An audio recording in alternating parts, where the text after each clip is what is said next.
I hate pressing the start stream button. It induces so much anxiety in me. Alrighty, it looks like it's working. I'm going to have to mod from my phone, which is never a trippy experience. Also, my phone volume's on, so it's gonna make a noise. I'm gonna say hi to my past self on my phone. Hi to my past self on my phone. There I am. Oh boy. Okay, well, at least that's working. It's been a long time since I've streamed. I've had a personal crisis come up, and I was originally going to stream earlier tonight. I was actually going to stream Sonic Adventure 2 if I had enough brain cells for it. That ended up not happening because I accidentally fell asleep through the time I wanted to stream at. And then I woke up later than intended, so it was just that accidental nap that kind of just threw me totally off kilter. So that's fun. That's a cool thing to deal with. Um, yeah. So why am I streaming so late? I normally don't stream this late. Normally I try to stream around maybe 8 at the earliest end, to 10 on the late end. Because that's generally when my streaming audience seems to be awake. Yeah, this is kind of impromptu again. I meant to stream earlier, and this is not even the game that I originally thought of streaming today. Um, well, not that this is even a proper game, this is a software. Um, a free software on the Sims 3 website, which is still somehow up and running after all these years, but anyway. Yeah,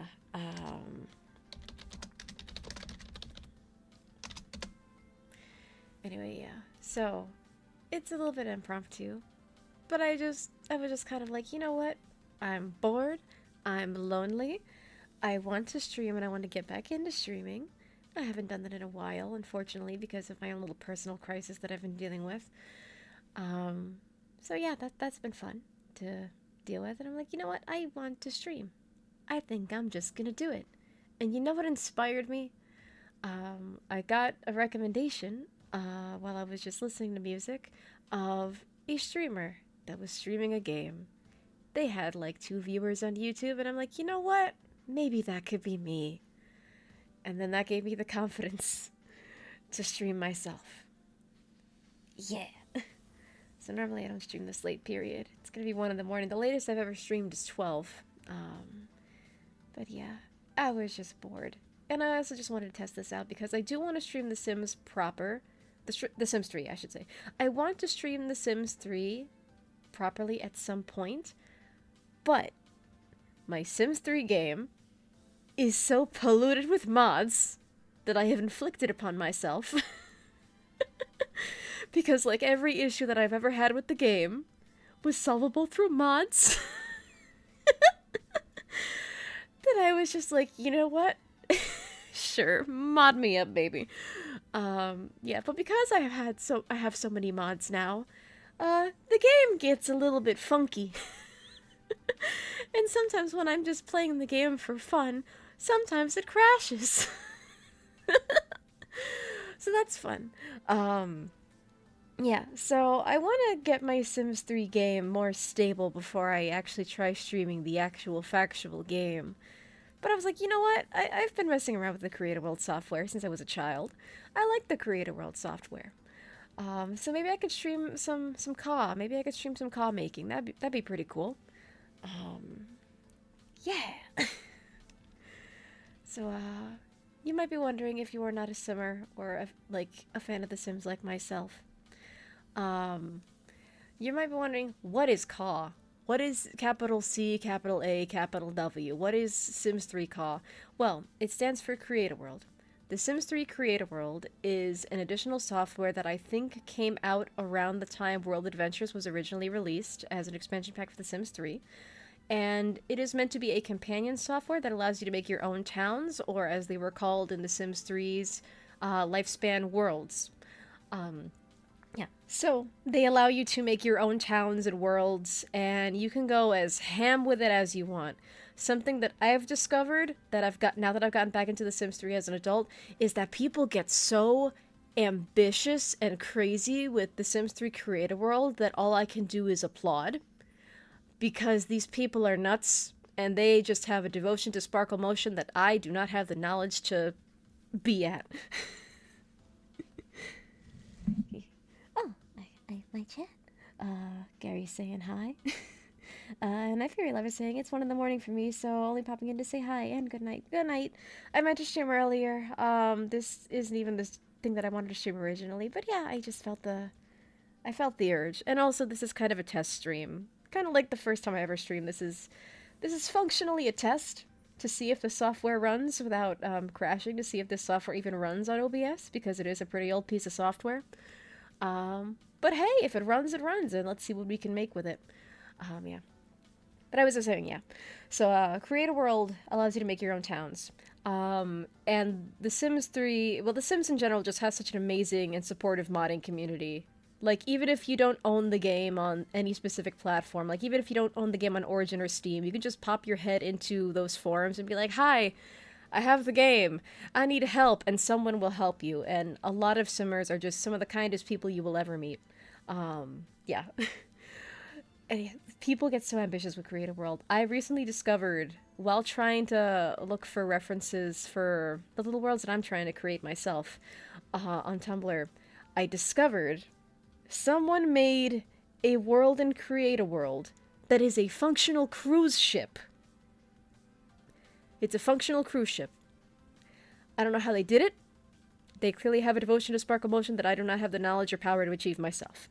Yeah, and there were just so many worlds that I have the confidence to download and play now because I've become less afraid of modding my Sims 3 game. Originally, the only modding that I would do is just the NRAS suite of mods, which generally help with performance issues, especially if you're playing the game on not the best hardware, or if you're just encountering a lot of bugs in general.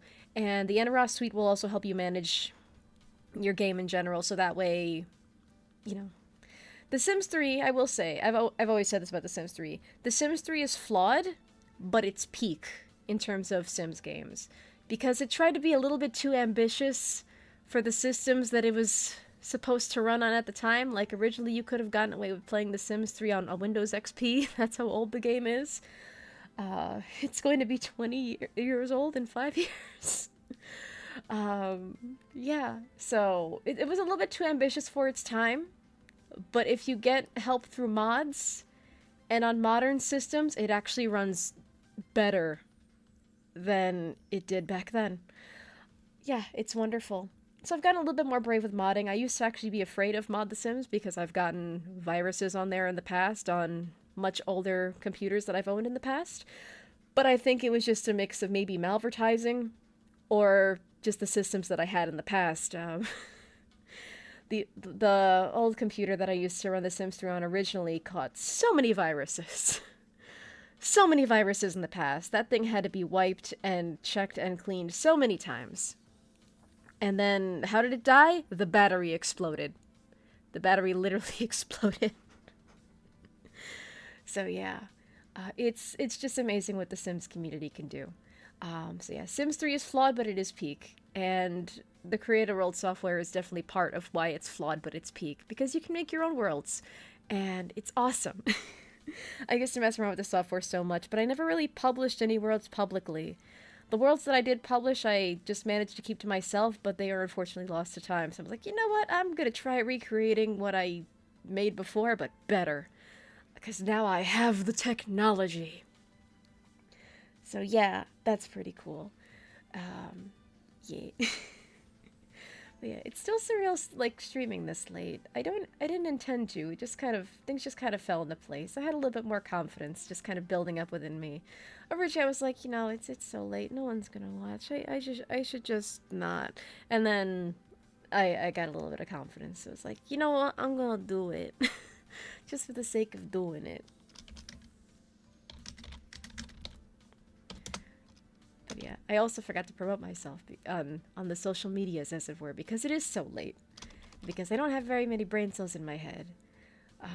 I did do a community post about it, but I've had a personal crisis that I can't really get into too many details about for safety and privacy reasons, but yeah, life just sucked for me for a very long time, and it's going to continue to suck.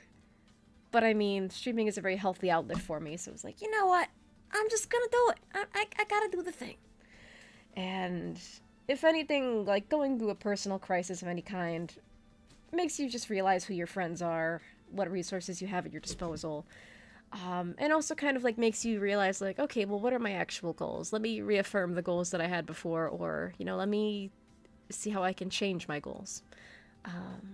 So one of my goals that I kind of reaffirmed is that I want to stream more. So I think I'm just kind of gonna get into the mentality of like, I don't care how audacious I am, I'm just gonna stream whenever I want to stream, and just see what happens. Yeah. So there's that.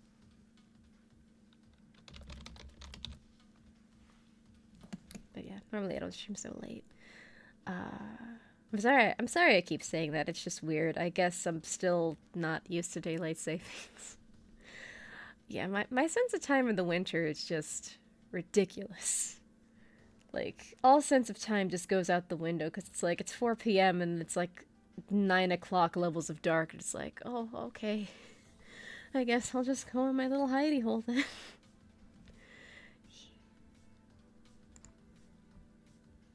But yeah. But I will say, like, the one time that I did stream late, I streamed at midnight and I was streaming Dust and Elysian Tale. It was summer, and it was, I think this was when my AC was dying. Before, I was just generously gifted the AC that I have now.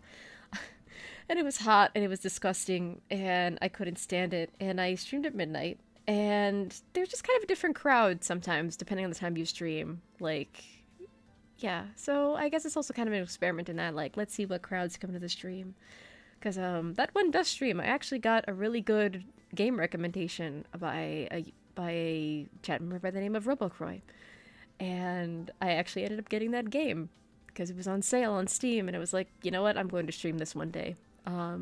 I tried the demo. The demo was fucking awesome. So I was like, you know what? I gotta thank that person one day. If I see them in my chat again, I'm just going to give them a big virtual hug. Yeah. So yeah, like, streaming at different hours can, attract a different audience. So, yeah. And if there's anything I know about the Sims community is that we are a very chill people. Yes, I said we.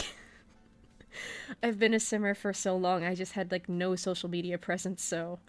Yeah, I guess I'm making up for lost times in a way. Because, yeah, another fun fact about me, actually, like, years ago, and I mean years ago, I did consider becoming a live streamer, but again, I didn't have the technology at the time, because I was a child. I also had really shitty computers in the form of laptops that would have their batteries explode, and, the CPU would be running at 100 at all times for some reason. And originally, because The Sims 3 was, like, the main game that I played, like, I had Steam, I had other things. I didn't know what an OBS was, though. I was only vaguely familiar with an Elgato and not how it worked.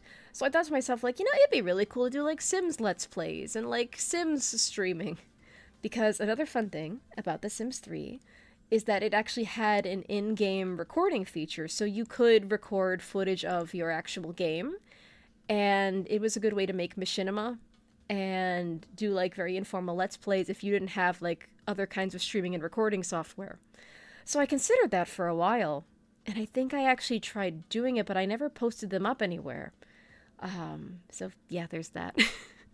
So in an alternate universe, if I had actually gone through with that, I could have been a Sims streamer or, like, a Sims Let's Player, very much in the vein of K-pop and Sims 3 Symbiote, or just the Symbiote as they're going by now. But yeah, getting back into The Sims 3 is really something else, because, one, it's just, wow, this game still works, and it runs like a charm on my current software. Hardware, I mean. 4, I mean, what am I doing? 2.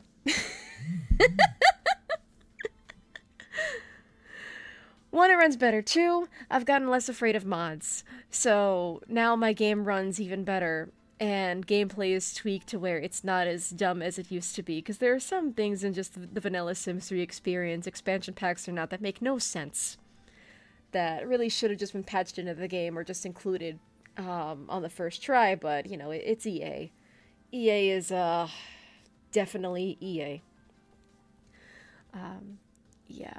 And then 3, it's like, again, I'm looking back at this game with adult eyes and I'm just like, oh my god, I used to do all these things all the time and it was fantastic and I want to experience that again, and now I can share it with people, and I can share it with people who actually like the same stuff that I do now. I don't have to enjoy The Sims in isolation and loneliness anymore. You know how cool that is? You know how cool that is to experience? Yeah. And you know, originally, I was going to get back into The Sims 3 last year. So it was around the time this computer that I'm currently using got gifted and delivered to me. I was just trying my hardest at trying to ace a fashion course that I had been taking for school. Yeah, I kind of had to worry about my final project, but in the course of trying to finish my final project, I was just like, you know, I wonder if the Sims 3 website is still up, because now that I'm getting a desktop, it'd be cool to play The Sims 3 again, because I have all the discs. And so I went to the Sims 3 website, which is still somehow, miraculously, up and running, and I will link you to that right now.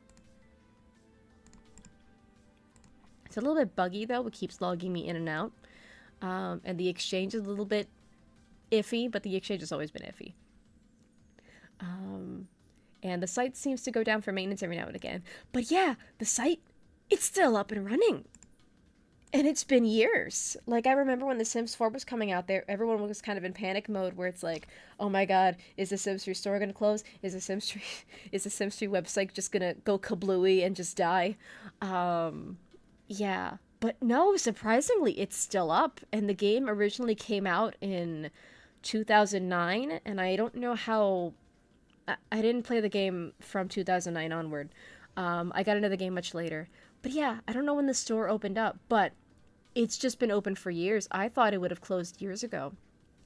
And last year, what I ended up doing, just because it was fun, and also nostalgic, I would just go through the Sims 3 store and just look at all the sets of clothing, and I used some of those as inspiration for my final for this course. I don't have any of the work that I've done, though. So I can't show it off, but I was using a lot of that as reference, and I even used some of, you know, the fashion on the Sims 3 website as partial inspiration for early versions of my VTuber model. Another fun fact. Yeah, but then, here's the kicker. As I was, like, rendering my final project, and I'm like, you know what, after this is over, hopefully I get a good grade, hopefully I pass, I'm gonna get back into the Sims 3. I'm gonna become a Simmer again, and it's gonna be cool. And then, the Sims 3 store went under maintenance. And I was just like, okay, well, you know, it's under maintenance, you know, I'll check back later. And then I kept checking back days after the fact, and it was just under maintenance that entire time. And I'm like, oh, what if the Sims 3 store closed, but they can't just get rid of the, you know, the domain name or anything, because, you know, scammers would flock to it like crazy. So it's just on an eternal, like, under maintenance screen. And so then I just kind of had my big no moment, and I was like, okay, well, so much for that. All of my downloads, all of them gone. Well, they weren't gone, I had them on a USB, but still. It was like, oh, my Sims 3 experience. It's not the experience I wanted to relive. So then... That's when RimWorld came on sale on Steam, and I'm like, you know what, I'm gonna reward myself with RimWorld now that I have the technology to run RimWorld without my computer exploding. And then that's how I got addicted to RimWorld for like a year. How I got into The Sims 3 again, after years of not playing it, it would have been like 10 years if I had waited till 2027 to get back into The Sims 3. After so many years of not playing The Sims, it was actually my friend Eddie, you know, Galactic Cuisine, that encouraged me to get back into The Sims 3, because he got into The Sims 3. And me, being the veteran simmer of our friend group, I was like, Eddie, you've inspired me. I'm going to download all of my Sims 3 stuff. I meant to do that last year, and I got dissuaded from it because I thought the store was closed. But, you know, here I go. Here I go again. I'm becoming a simmer again. So yeah, that was the moment I became a born again simmer, and I was like, yes, this feels right. This feels wonderful. So yeah, if not for Eddie getting back into The Sims 3 and helping me realize, wow, the Sims 3 store is still open and not closed like I thought it was last year, I wouldn't have gotten back into The Sims 3. Yeah. So that's how that happened. That's how I became a born again simmer. And yes, I unironically called myself a simmer. I've been playing this game for years, man. You have no friggin' idea. Oh my god, I remember like yeah, so my game and therefore my version of Creative World is running on 167.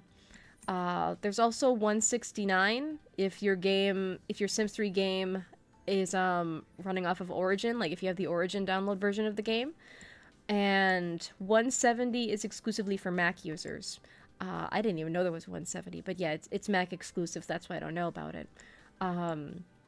Yeah, with 169, I had so many issues because originally when I played The Sims 3, I downloaded them wrong. What do I mean by that? Well, I downloaded them wrong in the sense that I have all of my expansion packs and the base game on a disc. I have them all in physical copies, like in a box with the instruction manuals where applicable, etc., etc. But the original the original laptop, I should say, that I was playing The Sims on at the time, the disk drive stopped working. So even though I had the physical discs, I couldn't physically install them anymore.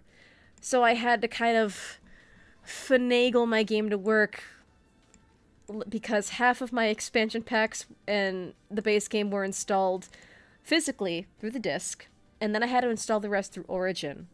And that really messed up my game. So, if you are getting into The Sims 3 for the first time, I'm going to highly recommend that you do either or. Either you get the game through Origin or Steam and just run it digitally, or you try to find physical copies of the game. Personally, I recommend trying to find physical copies of the game. Now, why is that, you ask? Well, if you're like me and having Origin on your Windows 7 computer basically made you need to hire an old priest and a young priest to get the thing to work and not explode your CPU, yeah, Origin took a lot of resources on older systems, and to this day I just have such a bad association with Origin that I just do not want to use Origin under any circumstances. And fun fact about the physical versions of the game, upon installation, they actually give you a little box that you can tick or untick. In older games and the base game, it says, like, would you like to install EA Downloads Manager? Because that's what it was called at the time. And then starting around the Pets expansion and Showtime, it said, would you like to download Origin? So, if you get the physical copies of the game, you can have the option to not have Origin or EA Downloads Manager or whatever it'll be called in the future in your game. So that's why I recommend trying to find the physical copies. Yeah. So, yeah. Because if you try to, like, say if you have the base game on a disc, but then you get all your expansion packs through Origin, or you can't do the Steam, no, you can't crossplay the discs with the Steam version. But yeah, if you try to, like, mix and match like that, it's gonna mess up your game big time. And that's what happened to me originally, and that was one reason why I kind of had to give up The Sims for a while. Not because I wanted to, but because literally my hardware and the software were just not being compatible. So I had to give up on it for a while. And then after that, I just couldn't get a laptop that could run it. And now that I have a desktop, it runs significantly better. And, like, in every regard. So I'm just a desktop supremacist at the moment. And now I'm able to play The Sims 3 again, and it's wonderful. And I can create worlds with Creative World, and it's cool. Yeah. I'm sorry. I feel like for a while I've struggled to talk on stream, but now that I'm just waxing nostalgic about The Sims, I can't stop talking. On the one hand, I feel like I need to apologize, but it's like, I'm streaming. I kind of need to talk. So yeah, it just be like that. But yeah, because, you know, this is entirely new hardware and it's wonderful, and it just runs everything like a charm. I got really into modding, so you might be wondering, like, why is your world that you're making in this software so janky in terms of the colors. Well, that's because, let me get the website, because, you know, we're all simmers here, hopefully. We're all simmers here, and we should all share the resources that we have with one another. That's because I downloaded a bunch of height maps and texture files from coster.wordpress.com. It is a repository for, you know, Sims 3 height maps and textures and the light versions of worlds. That way you can just download the files and edit them and create a world yourself. Either to tweak the worlds that already exist, or just use them as a basis for creating your own world based on those worlds. So that's exactly what I did. For this one in particular, this world is going to be based off of Roaring Heights as a base. Why did I choose Roaring Heights? It's because it's a generally flat world with a really nice palette that's like very foresty and a little bit swampy, but not too swampy. So I was like, you know what, I want to make like a tropical world like that. So let me just use like Roaring Heights as a base so I can kind of get an idea for like island geography. Granted, Roaring Heights also does come with distant terrain, but I can't get distant terrain to work and create a world. There's a very complicated way to do it, but frankly, I'm just not that smart. Like, the only distant terrain that I have access to is the ones that come from the expansion packs and the store content in the base game that I have installed. So there's that. Yeah, I don't know. Again, it's very complicated. It's very crazy. But yeah, I'm looking at this through adult eyes. It's like, wow, just the things you can make, man. It really is just, you know, you can create your own world. It's nuts, but it's cool. Yeah.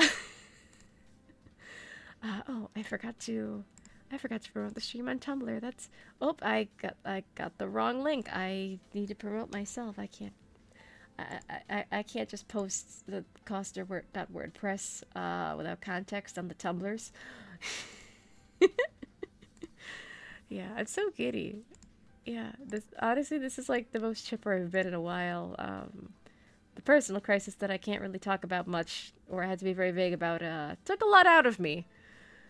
So, this is honestly some of the first times that I'm smiling and, like, laughing in a while, like, genuinely. So I think I needed this. I very much needed this.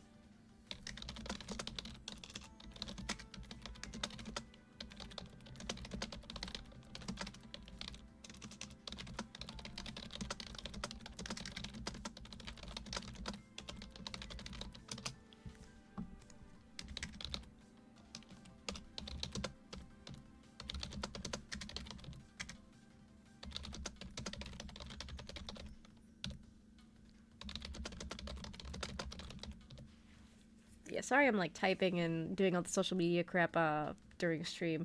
I've got a little bit better at that in the past. About that in the past, I should say. Oh, excuse me. I felt like a hiccup coming on. Okay, never mind. It was a tiny burp. But it's okay. It was tiny. It gets a pass. But yeah.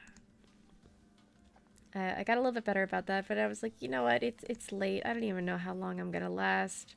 I'll just hit the start stream button, do my little scream, and then hopefully I'm live. Yeah.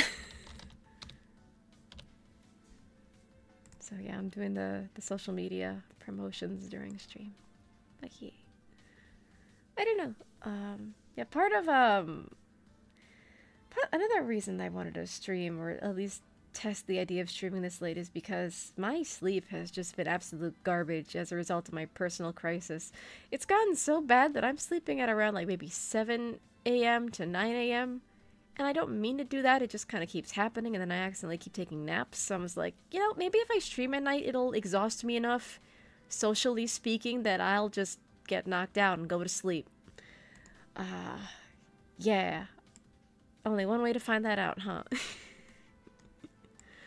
But yeah, so this world is, I'm using Roaring Heights as a base because I installed the unpopulated Roaring Heights, unpopulated and the light versions of Roaring Heights from coster.wordpress.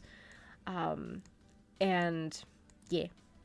So I do actually own Roaring Heights. I got it off the store. It was the last town they ever released before just fully committing to Sims 4. And it's a 1920s theme town. 1920s, 1950s aesthetic. It's really cool, and I love that aesthetic, and I love the fashions from those eras. And it's really cool. It's based off of like Florida and Miami and New Orleans, and it's a mishmash of jazz era locations and jazz era hotspots. It's so cool. Although the one thing about the downloading the files from Coster is that the first time you open these files, it comes with the default water in those towns. So if you have like if the towns came with like custom water or custom like skies, you would have gotten those upon like loading up the town in Creative World. And you know, it had, you know, the very pretty Roaring Heights water originally. And then, I guess because I spent so much time editing the file, it just reverted back to like this kind of yucky default Creative World water. And I don't know how to get the nice Roaring Heights water back. So that stinks. But yeah, like there are so many very pretty Sims 3 custom worlds where they just have their own custom watercolors and sky colors, and it's like, I want to do that, but I don't know how. So yeah, I guess kind of another goal of me streaming Sim stuff is like, maybe I'll meet some Simmers that could help me. Maybe I'll meet some Simmers that could help me be less dumb when it comes to like the technical aspects of like modding the Sims. So there's that. But yeah, I've actually never met another Simmer before. I managed to convert Eddie into becoming a Simmer, which was hilarious to watch. It really was. Because it's like, wow, I'm making the monster that I used to be. But yeah, like I've never met someone who like played The Sims like the way I've played The Sims in the past without me having to like get them into the game. Yeah. But yeah, like again, I had no social media presence back then, so like I wasn't really out there in like Sims land in the Simmer community. And I don't play Sims 4 either, which is like the current game that EA is still trying to make money off of. So I think that kind of isolates me just a little bit more. But you know, it's fine. Again, Sims 3 is flawed, but it's peak. And with mods, it fixes some of the flaws that I had a problem with before. But yeah, the problem is that I have so many mods in my game, it kept on crashing. Yeah. But yeah, it's cool. So, yeah, Creative World is like a much less intensive software. It's basically just a map editing tool. Although it is kind of a software in two parts, because there's this portion that is the map editing tool, where you can, you know, adjust the terrain, color the terrain, add lots, add routing data, and all that jazz. But then, to actually build stuff in the game, you can't see the UI, and I have no idea why that is. OBS just didn't capture the rest of the UI. So I have a bunch of windows and stuff that I'm clicking on that you just can't see, because OBS is not capturing it. Again, this is an old software, so I can't really fault it for that. And I also didn't want to do it like a straight-up display capture. I'd rather just capture the game in the software. Yeah, so to actually build stuff in Creative World, there is a button in the UI that says Edit in-game, so it'll basically just launch The Sims 3 in kind of a like restricted mode. Think of it kind of like safe mode. It'll launch The Sims 3 in this little like restricted mode that it has, where you can just build to your heart's content and edit the world from the world editor in-game. And yeah. So I don't know if I could record that part, because that part is also just a little bit tricky again, because I've modded The Sims 3 to hell and back. So yeah, there's that. But I can at least like mess around with like terrain editing, because I do have a lot of little worlds that I want to build.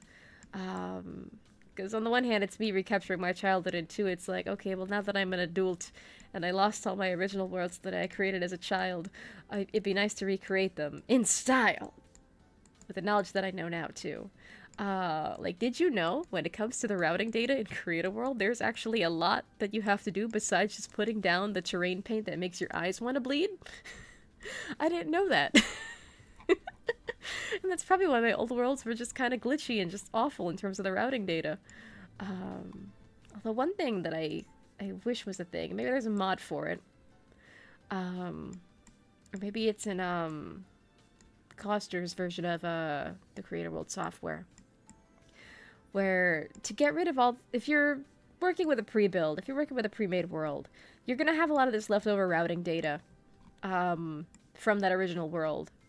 But what you end up having to do is having to just scroll through the map very slowly as it renders and becomes unchunky, and just erase the routing data manually. So if there's a way to, like, erase all the routing data in its entirety with just a couple clicks, I don't know how to do that. So I end up having to just scroll through the map very slowly, trying to watch it become unchunk, and looking for either blue or yellow routing data. So, yeah, that sucks. And routing data really is easy when you think about it, but then it's just a pain in the butt to apply. And let me explain what routing data does real quick. Or like the routing paint, I should say. So, we have the erase function, which I was using, you know, just does a little erase, erase, erase. Sims non-routable is the blue paint over here that makes it so a sim cannot travel wherever there is blue paint. So like, let's say I make a little circle of just the blue routing paint, the Sims non-routable routing paint. So that means if I put like a little sim in their little house here, they will not be able to escape this little circle that I've made. They will be trapped. They will not be able to escape the circle. So it's good for making sure that your Sims don't climb up cliffs and mountains that they're not supposed to. Because Sims are lazy, they will just seek the easiest route to get somewhere, to get from point A to point B. So you're going to need routing paint for that. And camera non-routable is this yellow paint. Granted, when I mess around with putting down the yellow routing paint in, you know, in CAW's like edit in-game function, it doesn't really seem to work, but maybe it only works once your world is like properly packaged up and exported and runs in your actual factual game. What this will do, and you'll see this in the default worlds that come bundled in CAW, which is Sunset Valley Light and it's Sunset Valley Light. If you open up the Sunset Valley Light world, you're going to see the distance terrain that comes with Sunset Valley, and you're going to see a whole bunch of this yellow routing paint, all over the edges of the mountains. And Sunset Valley actually feels really small, but then when you go into the CAW files, if you go into Sunset Valley Light to try to edit it, you'll realize that there's actually quite a lot of land there. It's just a lot of it is covered in this yellow routing paint, so your camera in the game cannot see it. And if your camera in the game cannot see it, Sims can't go there either or interact with those areas either. So it's functionally kind of like Sims non-routable routing paint part 2 Electric Boogaloo, but your camera in the game cannot see it either. So yeah! This is turning into a CAW education screen, but I don't care. I get to geek out about The Sims and it's cool. Yeah. But yeah, because this is a rework, or at least I'm using, it's not even a proper rework. A rework would imply that I'm keeping everything the same, but like expanding upon things to make it a little bit better, or make it a little bit different in a fun way. But yeah, because I'm using Roaring Heights as a base, a lot of the Roaring Heights routing paint and routing data is still here, so I'm just having to erase it whenever I find it. And yeah, the same applies to why the terrain is painted so weirdly, because again, this is just Roaring Heights, and I've just added mountains. But yeah, it does look pretty nice though, because again, Roaring Heights is pretty flat, and there's supposed to be distant terrain in the background, but I can't get the distant terrain to work. Not that I really want it for this particular world anyway, because I wanted this world to be an island. But yeah, it is just kind of interesting, like. You could make this like a really nice island with like very mountainous regions. Like what I thought of doing for this particular world that I wanted to create.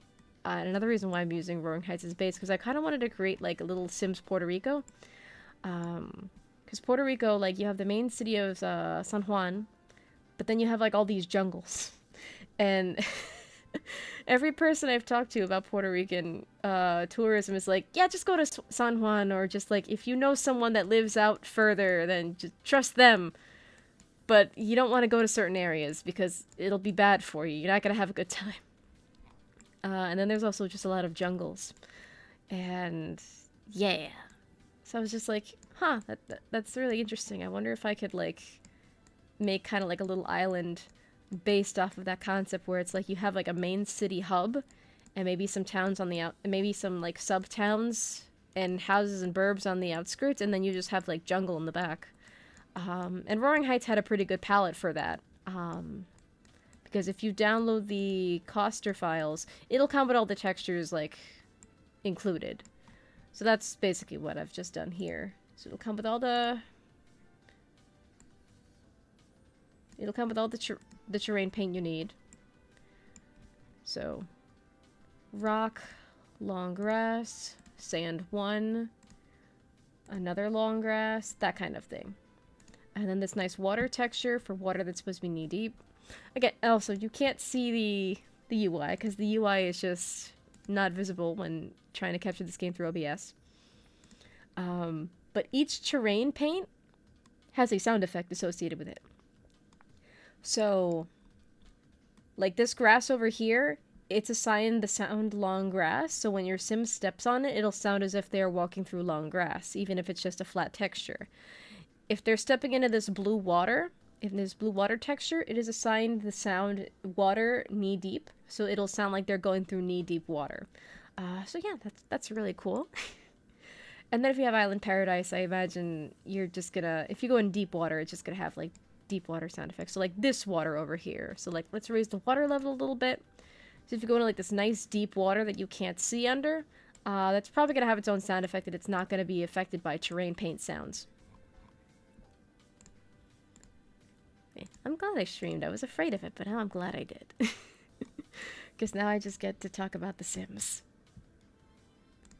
But yeah, so because this is a Roaring Heights rework, I just kind of wanted to see where mountains can go. Just by keeping the terrain paint as it is currently, and then when I'm satisfied with all the mountains and stuff, I'm going to erase all the terrain paint by deleting all the layers that you can't see because that part of the software isn't being captured. And then I'm just going to paint everything from scratch. Or what I could do is I could replace the default like base terrain paint with just sand, either the sand or the grass. And then I'll just go ham with painting everything else manually. Yeah, there's still some leftover roads because, again, this is a rework of Roaring Heights. And the roads were also included in the light files. I just kind of wanted this here just so I can get an idea of, like, okay, where do I want the ocean to, or the beach to start and stop? Because this is the map edge. It's not very pretty looking, especially with the water level so low so you can see all the painted terrain. But yeah. Sims 3 worlds, even like on the largest size, and this is a large size world, can be deceptively small. Even the large size worlds can feel pretty small, although Roaring Heights feels a little bit bigger. This is the largest size, but it feels pretty big. I imagine because so much of the actual factual town is concentrated in this area. And you have some stuff on the outskirts, but it's mostly just in this area. Then you have like all this, like, it's a very flat expanse otherwise. You know, besides my edits that I've been making. Yeah, a lot of other worlds just feel really small because the town is either concentrated in one location or because the map is structured in such a way geographically that it makes it feel small. It's just so weird. And as you can imagine, if you don't have a good distant terrain, or a matching distant terrain that works with what you're going for, or if you can't get the store world or expansion pack world distant terrains to work in Create a World, you're probably better off just making an island. Or just editing one of the default towns. So, yeah. Like, islands are the easiest to do because then you don't have to do any camera and Sims routing around the edges. And obviously those ugly edges are going to be covered up if you raise the water level higher. And yeah.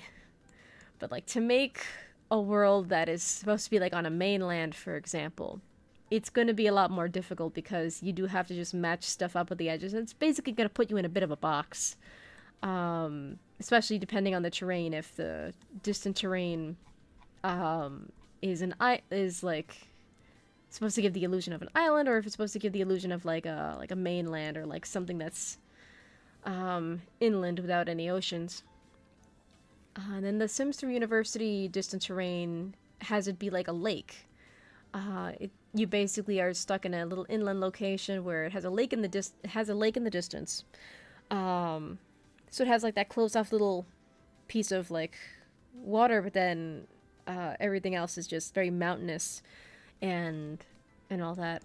And there's a highway connecting you from you're connecting your town to like the outside world that you can't access because it's just distant terrain. There is no other town. Yeah. But yeah, I don't know. I really like The Sims. But yeah, I do also wonder, like, I wonder what it would have been like if I had just started like streaming and doing Let's Plays of The Sims stuff when I was a kid. That would have been a very different time. Because like, oh my god, so many people that I used to watch playing The Sims, their content has changed dramatically. And it's like, but yeah, they're still going. They're still fucking going. They might not be playing The Sims exclusively anymore, but they're still going and doing other cool stuff. Like the Symbiote, for example. I used to know her as Sims 3 Symbiote. And I would watch her Let's Plays of, the various Sims 3 challenges all the time. And then she stopped. And then her social media ran dry. And I used to follow her on Tumblr back in the day. And yeah, all of her social media went dry. And then she stopped making Sims stuff. And I was like, oh, I guess... Sometimes you don't think they're actually factually dead. But like when someone you like doesn't make content anymore, it feels like they're dead. It feels like they don't exist anymore. So I was like, oh, she must be dead. And then this year I got nostalgic. So I'm like, oh, well, let me watch her Sims 3 Let's Plays and challenges again, because I'm feeling nostalgic. And then I discovered she live streams.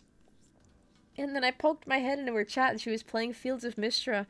And I was like, oh my god, hi, I've been watching your Sims 3 Let's Play since I was a child.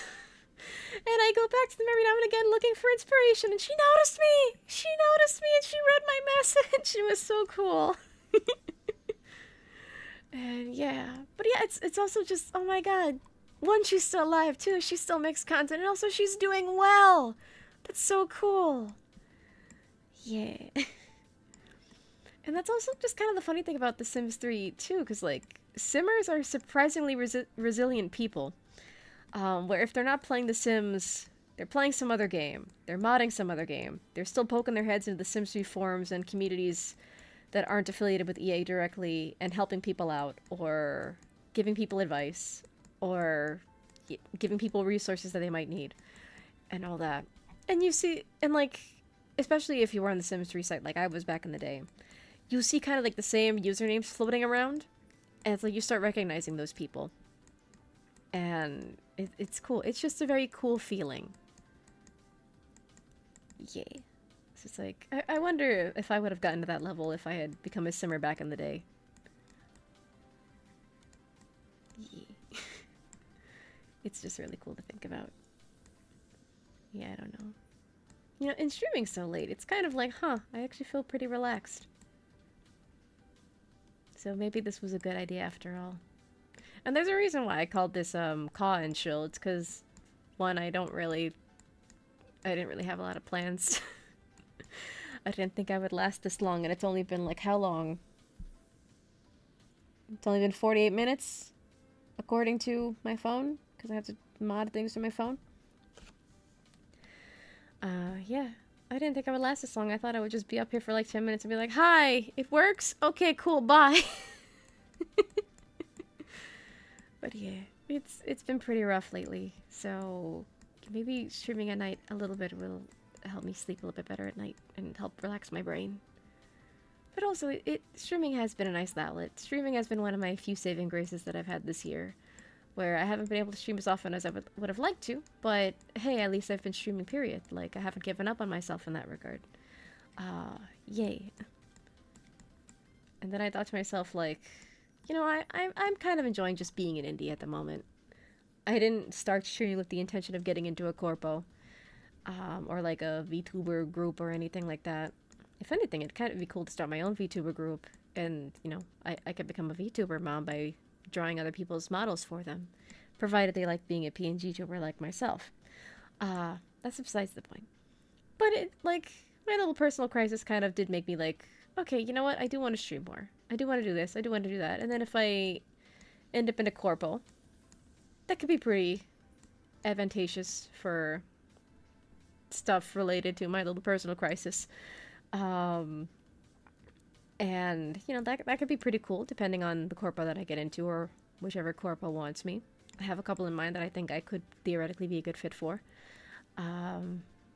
Provided they would have me and are able to deal with someone who is disabled, and all the complications that has. Yeah. So I do want to stream more because life is going to get more stressful for me in some regards. Offline life, I should say. Hope it's kind of like, when you're in high school and you're saddled with all this homework and it's like, I don't want to do all this homework. I don't want to have to worry about essays and deadlines and freaking advisory class. I want to play games. I want to do this. I want to do that. So then instead of doing your homework and focusing on your homework, that your brain is just like, you know what? It's okay. We're going to procrastinate because you're really stressed out right now. And that kind of thing. Like, when I was in high school, it was so high pressure for me at the time. I actually found myself thriving in translating Vocaloid songs, because that's another fandom that I was involved in back in the day, but I had no social media presence. And I'm pretty sure the Tumblr blog that I used to post these translations on is no longer existing. I think it just got nuked. Yeah. But yeah, because I was facing such high pressure and such high stress from one environment, it encouraged me to flourish in another environment. And yeah, it's also just really cool when I see hints of the translations that I used to make still being used today, and no one knows who they originally came from, but I'm like, oh, it's me. It's part of my work. Oh my god. So that's really cool. Yeah.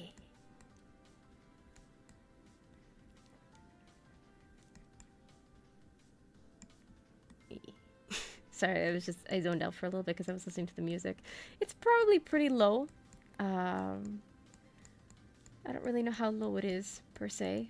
I can't open up my own stream and listen back to myself because that's going to be weird.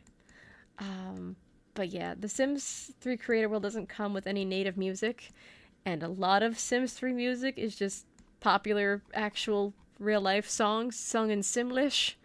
And I didn't want to risk getting flagged for copyright by EA for other sorts of, like, Sims-related music, so I was like, you know what? Sonic Lost World never lets me down in terms of the music. So, I put Sea Bottom Segway as the music for the stream. That's just fitting, because I guess I am trying to make an island surrounded by the sea. Yeah. But yeah, like, The Sims also just has really cool music. I also discovered, so back when I was gaslighting and brainwashing my friend Eddie into getting into The Sims, we went down the Simlish rabbit hole. Because I've been playing this game for years, so I know a little bit of Simlish myself, and sometimes I will just whip it out. Just no context whenever the subject of The Sims 3 comes up. Yes. So Eddie would be trying to get the game working, trying to figure out how to mod his stuff, and I'm like, "De Crowley umlaut say?" He's like, "Weave! Nee Bibso toy!" And I would just freak him out. Yeah, so that was fun. But yeah, so because I was speaking Simlish and because I'm looking up all this stuff to get back into The Sims 3 myself and get a friend into The Sims 3 for the first time, I got recommended all these YouTube videos on, like, Simlish and how Simlish works and how it's formed and whether or not it's an actual factual language that can be used. And it's also just really cool. So what I also started doing was I was just looking at my favorite bands to see if they had, like, Simlish covers of, their music. I know in the PS2 version of The Sims 2, Paramore has a song in Simlish. I think the one that got a Simlish cover was Crush, Crush, Crush. yeah, that was pretty cool to listen to because I was a big Paramore fan at the time. And yeah, so now that I'm an old emo hag, I was looking to see if Tally Hall had any music, and lo and behold, one of their songs got a Simlish cover, and the song was "Good Day." If it wouldn't get immediately flagged for copyright, I would just be looping, like "Good Day" in Simlish, because yeah. But it is also fascinating too. Like, there's kind of a science behind the Simlish covers of songs. So Simlish in general is basically just gibberish, just strategic gibberish. But when doing a song cover, there's actually a bit of a science behind it because they want it to sound as close to the original as possible while not, using the song's native language. It needs to sound like Simlish, but it needs to sound familiar enough to where you could sing along with the regular lyrics if you know them. So I did a bit of an experiment because I'm very familiar with Tally Hall. I would listen to the Simlish cover of "Good Day," and then I would just have an ear open for certain words that sounded like the original English lyrics to Tally Hall's "Good Day." And then I thought to myself, I wonder if I could do Simlish covers of other songs, because now I think I've gotten a bit of a like an ear for Simlish. I wonder if I could just like English like Simlish dub like songs on the fly. So that'd be pretty cool if I could do like a Simlish cover of a song. I have some instrumentals for covers that I want to do, so I wonder if I could do that. That'd be an amazing April Fool's joke. Like, imagine releasing an entire like album, whether an original album or like a cover album, but everything is in Simlish. Yeah. Okay, big stretch time. I need to do a little stretch. Okay, that was good. And let me also drink some water. I've been talking out of my element for a bit now. But I'm glad. Like, again, this is the first time I'm smiling and laughing in a very long time, so I think I needed this.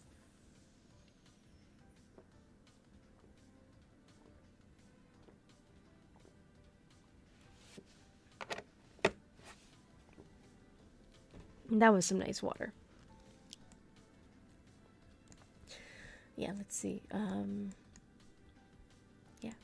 Oh yeah, something else that I've done now that I've gotten back into The Sims 3 is that because I've gotten more ambitious with modding, because I've gotten more involved with the modding community and downloading a whole bunch of mods in general, I broke two of my rules that I told myself I would never break in terms of Sims stuff.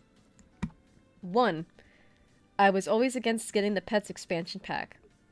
Not that I find anything wrong with that style of gameplay, but for the longest time, I just didn't want that style of gameplay in my game because I thought I would just become a virtual animal hoarder by making all the puppies and kittens I could ever want, and that I would never want to delete the saves they were in. And two, I would never get into the future.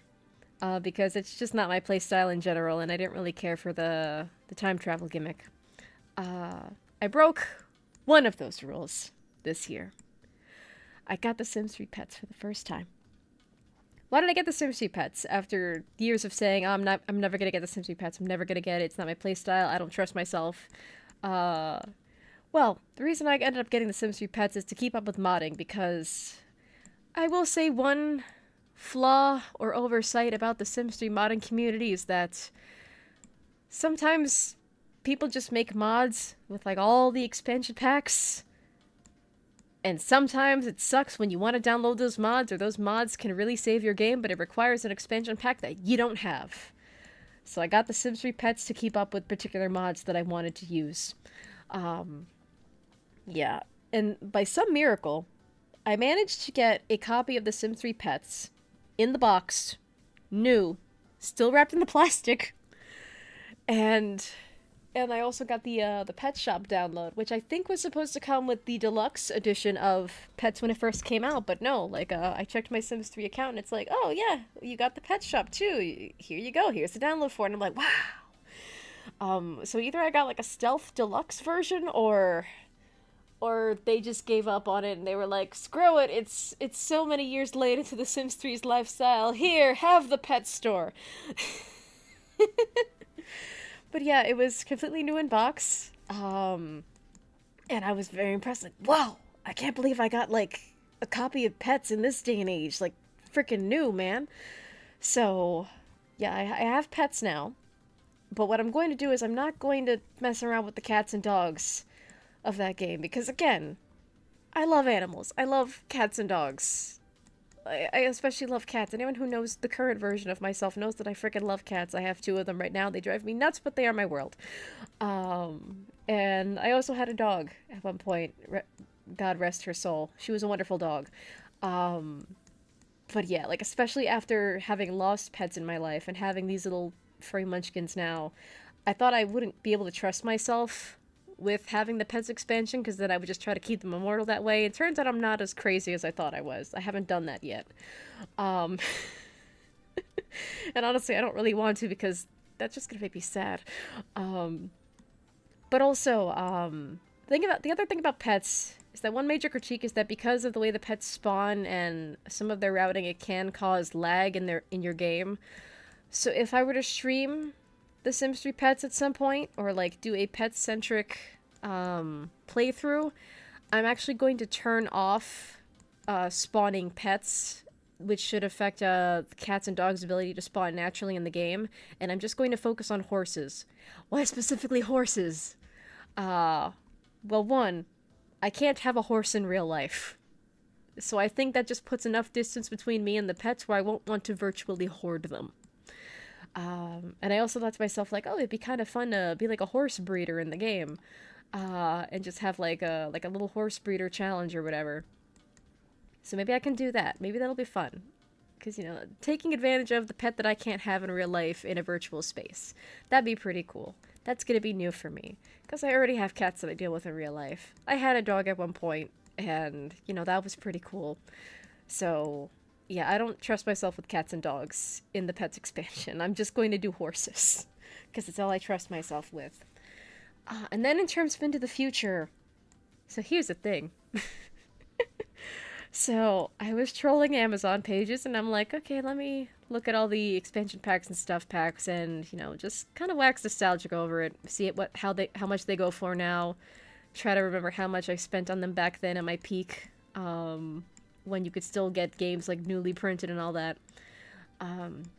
Yeah, so I was trying to shop around for Into the Future, boxed, because again, all my Sims 3 stuff is boxed if I can help it. So, yeah, because to keep up with modding, a lot of mods surprisingly require Into the Future, and I'm just like, why? Why do you do this? Because I don't have Into the Future. And so far, it seems like that's the hardest expansion pack to find, let alone finding it new. And the reason why I try to emphasize finding them new is because I don't want a used up serial number. So that would suck if the serial number was used and it just didn't work. I don't really know how getting a used Sims anything would work in that instance. Yeah. So by some miracle, I found an Amazon listing for a copy of Into the Future that was supposedly new. And I'm like, okay, it's only like 20 or so bucks. Let me take a gamble. And so I ordered it, and then I waited, and then it showed up. And it's in the plastic. It has some labels on it, just like indicating, stock and stuff in a warehouse somewhere. I open up the plastic. I open the game box. It had no manual with the serial number. And the disc was for Island Paradise, not even Into the Future. So even if it had been the Into the Future disc, it didn't come with the manual with the serial number, so it would have been functionally useless anyway. And because I have all of the expansion packs plus the base game installed via disc, I wouldn't have been able to install it, regardless. So it just would have been useless on two different fronts, so it's like, well, crap, now I have to return it. But yeah, so, it seems like in order to keep up with modding, I'm going to have to get Into the Future at some point, but I cannot find it new in a box for the life of me. It seems like that's going to be the hardest one to get. And finding a new, like, whether it's new old stock or, like, someone bought it, never used it, or maybe a family member died and they're reselling it, it's probably going to be very expensive to find it new in a box, like, wrapped in the plastic with, like, a virgin serial number, to register on the Sims 3 store. So that's gonna suck. And it's like, I could take or leave it in the future. I don't really know if I want it, but just to keep up with modding, I might just have to get it, but I cannot find it new in a box. And again, you cannot mix and match the disc version and the Steam version, because I have Steam. I've wishlisted The Sims 3 on Steam just in the event that like my discs ever crack or die and become unusable like permanently, then I could just try to suck it up and get the Steam version. So obviously the Steam version is not a high priority for me right now in terms of gaming purchases. But again, you cannot mix and match them. If you could mix and match them, that'd be different, but you can't mix and match them. You could mix and match them on Origin, but then that's gonna mess up your game. And I know because it happened to me back in the day, so I'm not gonna do that again. And I also don't want Origin on my computer. I don't care if it's gotten better. I don't care if I'm on new hardware that should run it better. I don't want it on my computer. So yeah, that's gonna suck finding into the future new. But I at least have pets, so I'm able to keep up with more mods than I was able to before. So yeah, now I have every expansion pack except for Into the Future. And I will say, it's also just so weird getting like Sims 3 expansion packs in 2024 as an adult with my adult money. Yeah. But it is nice. It's nice getting back into The Sims 3. It's freaking cool.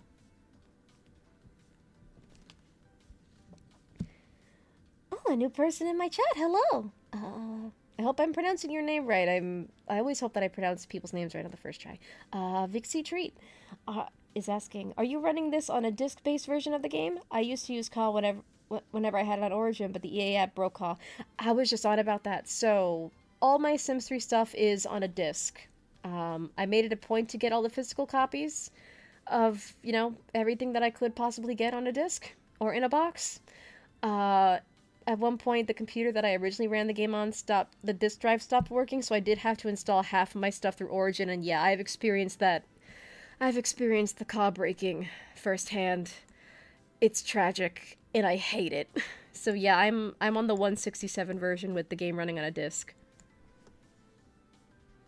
You lucky son of a gun. Yeah, honestly, it's a miracle that my discs still even work. Like, I have the game wishlisted on Steam with all the expansion packs just in the event that one day my discs stop working. Because I believe the 167 version of Create a World will still work with the Steam version. But it's version 169 if you have the Origin version that's gonna mess everything up. Yeah, like, I remember when patch 169 came out, I was just heartbroken. I was, keep in mind, I was a child at the time, so I quite literally had a breakdown and I cried because nothing worked anymore. And I just had to give up on The Sims 3 for a while as a result. Try backing up your disk just in case. Yeah, I gotta look into that. Like, I still have all the codes and stuff, so theoretically, I've read that there are ways to run legitimate copies of The Sims 3 if you don't have the disc, or God forbid your disc breaks, goes missing, is scratched beyond repair. Where as long as you have the key, it should still work. So I've been told mythical and magical ways where that can happen. Thankfully, I'm not in that position. But, you know, as a simmer, it never hurts to be prepared, so one day I will have to look into those. Yes, there is, but there's a digital download instead.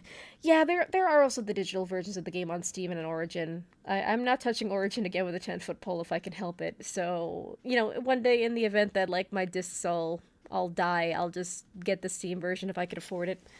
Or I'll try to work around where I can just use the keys that I already have for the physical version, and then just try to find a weird way to run them. And yeah.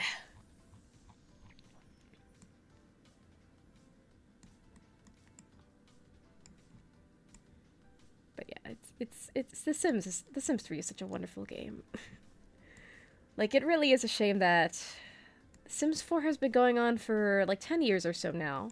Because I believe it came out in 2014, and this year was supposed to be its big anniversary, even though the biggest thing in the Sims community is like, oh my god, we don't like The Sims 4. And honestly, it's just kind of funny to me, because here I am still on Sims 3 having the time of my life. But yeah, so it's like, compared to that, like, I think The Sims 3 only had a lifespan of 5 years, yeah. So from 2009 to 2014. And then that's when they started going like ham on The Sims 4. And then the last store item they ever came out with was, I think, also in 2014. It was the last Venue of Amore. And I'm not really sure on the date on that one, but yeah, that was the last store item that came out. And the last world that came out on the Sims 3 website was Roaring Heights. Yeah. My goodness, I'm such a nerd. Sims 3 for the win. Exactly! I love the Sims 3. I will always say, from the bottom of my heart, it's flawed, but it's peak, especially when compared to Sims 4.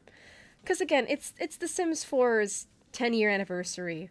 And this year, there's just been so many, like, comparison videos comparing, like, the Sims 2 to the Sims 3 or the Sims 2 to the Sims 4, and comparing them all with one another. Where it's like, you really see, like, the Sims 4, it's a very pretty game, but it doesn't really have the same heart and soul that the previous games did. Like, a lot of people say Sims 2 is peak because it had very expressive Sims, and a lot of other craziness. And I've never played The Sims 2 on PC, so I don't have that nostalgia for it. I've only ever played The Sims 2 on PS2, that one DS game that I think a lot of the community collectively hates. And I also played The Sims 2 Castaways on PS2. The Sims 3 was my first PC game, like my first true Sims PC experience, I should say.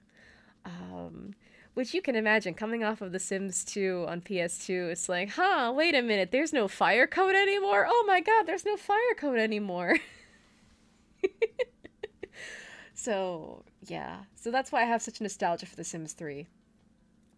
Dude, I played Sims 2 on PS2. It is definitely an experience. Although, like, it would all... Maybe they exist and I just haven't found them yet, but it would be cool, like, trying to recreate those Sims and find the items for those Sims in that game and just redo them in The Sims 3. That'd be freaking awesome. And The Sims 3 on PS3 and getting no fire code was amazing. Yeah, because the fire code from the console versions just messes you up, where it's like, okay, I can't really buy too much stuff. I can't do this. I can't do that. I don't want to reach the fire code, and then you just keep buying stuff. You just make a barge full of chairs, and it's like, oh my god, there's no fire code, and it's awesome. I'd always go to the tippy top. Let's see. I remember the first time I ever messed with, like, trying to build, like, a really tall building, because in The Sims 3, unless you mod it and your computer can run it, the max amount of floors you can build is 5 floors. So I did that once, but I never saw a reason to do it again. So I think the highest I go is 3 floors, generally. No, I mean the fire code. Oh yeah, I remember hitting the top of the fire code too. I remember one really messed up instance of the fire code on The Sims 2 Castaways for PS2. On the final island, there's like this big part of jungle, like this big plot of land that allows you the most space to build the biggest house from a blueprint that you can build in that game. But the house is so big it takes up almost all the fire code, so the amount of furniture that you could actually put in that house will end up being very small because the house is so big and takes up the majority of the fire code. It's crazy. Wasn't there a function that where if you reach the fire code and the game would be laggy enough, it would start a fire on purpose to get rid of a few things? At least in The Sims 3? I wouldn't know. I didn't play The Sims 3 on a console. I remember finding my copy of The Sims 3 at a GameStop for $20. And I was like, you know what? I think it's time to upgrade to, you know, The Sims on a computer. So, yeah, I got my base game for $20. It came with $10 worth of sim points inside. I immediately downloaded Riverview from the Sims 3 store. And then I went to town, and it was fun. And I spent those sim points a little bit too fast, unfortunately. $10 of sim points does not go very far. That is still true to this day, even though the Sims 3 store has been, like, in this loop of, like, having the same sales it's had since they kind of abandoned the site for The Sims 4. Things are still pretty expensive on there, and the daily deals are just not what they used to be, because they've been on a loop. But it's also kind of funny, because the longer you've been playing The Sims 3, you're probably going to own a lot of the stuff that's already on the daily deals.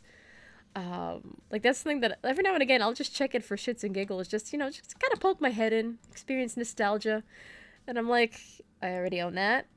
I already own that. There's a deal coming up for something I already own. I already own that too. So yeah, that's just something funny that I've realized.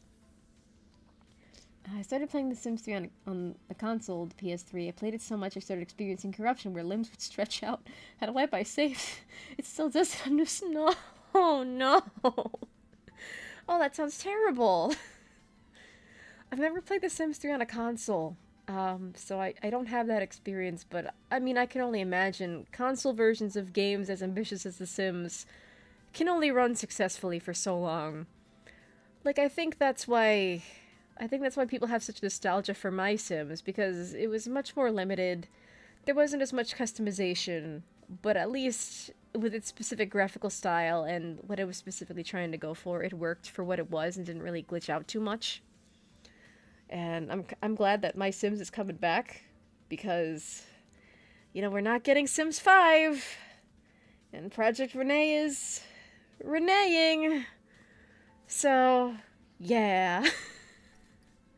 There's that. Um, yeah, I don't know. I've just been I've just been like, I'm just comfortable in my Sims 3 bubble. I'm fine. And I'm only trying to expand that bubble now just because, again, to keep up with modding, I'm going to have to find an inbox, like, new inbox version of it in the future at some point or another. Uh, and that really feels like pulling teeth, because it's like, I can't find it in the future new inbox. Um, yeah, so if you want to get physical versions of Sims 3 stuff now, good luck! Oh, the PS3 version, it was really cool. It had a karma system where you could literally strike Sims down with meteors for no reason. Start zombie pet plagues, start fires in the whole neighborhood. So kind of like Inzoi before Inzoi.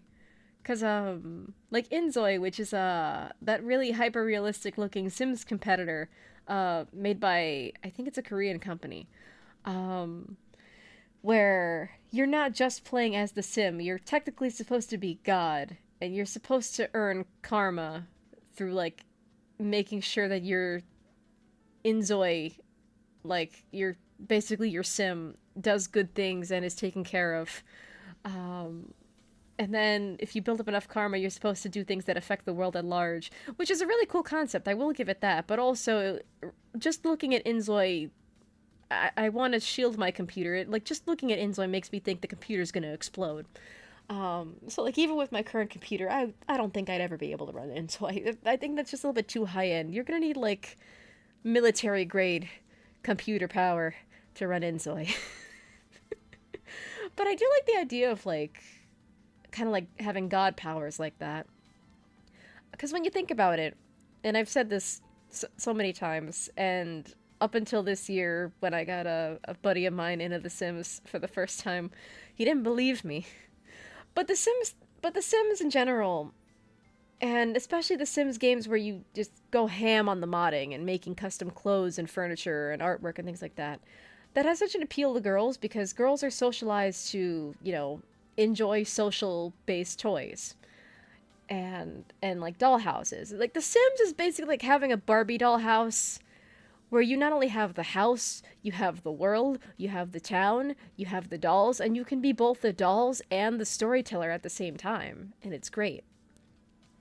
And it's awesome. So it's like, if you have like a Sims game where you do actually have in-game powers to do godlike acts, that's pretty cool. That just seems like a love letter to The Sims, where it's like, you're both your little Sim characters and also basically God. So here, have some God powers. Go ham, go nuts.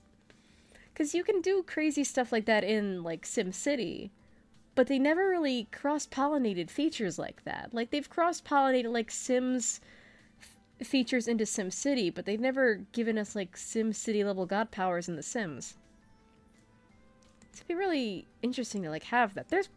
There might be mods for that somewhere, but I just haven't found them yet. But yeah, that does sound pretty cool. It's like Inzoi before Inzoi. And I wonder if that's maybe where some of the inspiration for Inzoi came from, because I believe the lead developer that's working on Inzoi said that The Sims was a massive source of inspiration. But, you know, because The Sims is owned by EA and all that, and the way that EA is treating the property, it's like, okay, we kind of need some competition here. Well, now I just made my Sims woo for days. I had to wonder why they didn't get pregnant. I didn't understand. The try for pregnancy was different. Oh my god, I think we've all had like crazy woohoo stories or try for baby stories. What's sad is that on the console versions of the game, you can't like try for baby or like, you know, you could woohoo like as much as you would like to, but your Sims are functionally sterile. Like, you're not continuing their bloodline in any way, shape, or form. And I always found that really sad, because it's like, especially like in this case of the Sims Castaways, where it's like, you're on an island, in the middle of nowhere, you're probably not getting saved. You know, if you die, who's going to continue your legacy? So, I always found that sad about the console versions, but like, on the PC versions, like, oh my god! I can reproduce! And then that's how The Sims sometimes turns you into a breeder, and you don't even realize it until years later. I mean, granted, there are also mods that replace the pregnancy chance on the regular woohoo option with like a small chance of actually getting pregnant, instead of just using the try for baby option and all that. So yeah, I mean, I can understand the like, especially when you're a kid and you don't know any better, you're just pressing the woohoo option like, come on, why can't I make more Sims? And then sometimes you don't realize that try for baby is its own option, or especially if maybe you're playing a modded game that someone else has already started, maybe you did have like an unknowing chance of like conceiving through regular woohoo options. Oh, that's so funny. Oh, in The Sims 3 for PS3, there was actually kiddos that you could... Ah, I didn't know that. That's good. Like, so they actually managed to, like, have that feature on a console. That's awesome. But yeah, I remember on The Sims... I remember on The Sims 2 on PS2, what I really want... I wanted to have, like, a little family gameplay, but you can't have it because your Sims can't reproduce in The Sims 2 on PS2. You also can't set family relationships on that game. So I remember I wanted to do, like, a little household where it was, like, you know, a single young lady and her grandma living together, just hanging out, being family. But you can't set relationships. Any relationships that they have is purely roleplay that exists in your head. Because the only relationships that happen in The Sims 2 on PS2 are romantic ones and, you know, friendships and enemies. So, lo and behold, I see the grandma Sim that I made starting to get frisky. And I was like, oh no. So I learned not to do that ever again, and that everything was a lie, and that, yeah, no family relationships means that I can't safeguard them from each other. Yep, lol, actually had that happen as well. Yeah. Yeah, that's another reason I like The Sims 3, where it's like, oh my god, I could set family relations. Yeah. Oh my god. I freaking love The Sims. This was a good decision. This is a good decision. I should stream Sims stuff at night more often. Although I do have to figure out how to... Setting up the game on OBS should probably be easy, but the... Cat, why are you scratching the ottoman? Stop doing that, thank you. But yeah, it's just the amount of mods that I have that have made my game crash when I play it on my own. So that's fun. But it's also just kind of like, for my style of gameplay that I had with The Sims, I'm very family-oriented. I like to do a bit of travel every now and again, and a lot of that stuff makes the game lag, and once you've reached a certain point with your family, you basically have to move town, because then you're either gonna inbreed the town population or just overload the town with your own spawn. Why is the cat getting on the headboard? Get down. Thank you. You're part of the reason I don't want kitty cats on The Sims 3. Because I already have you. Yeah, I deal with enough feline craziness in real life. I don't need any cats in a virtual sandbox game.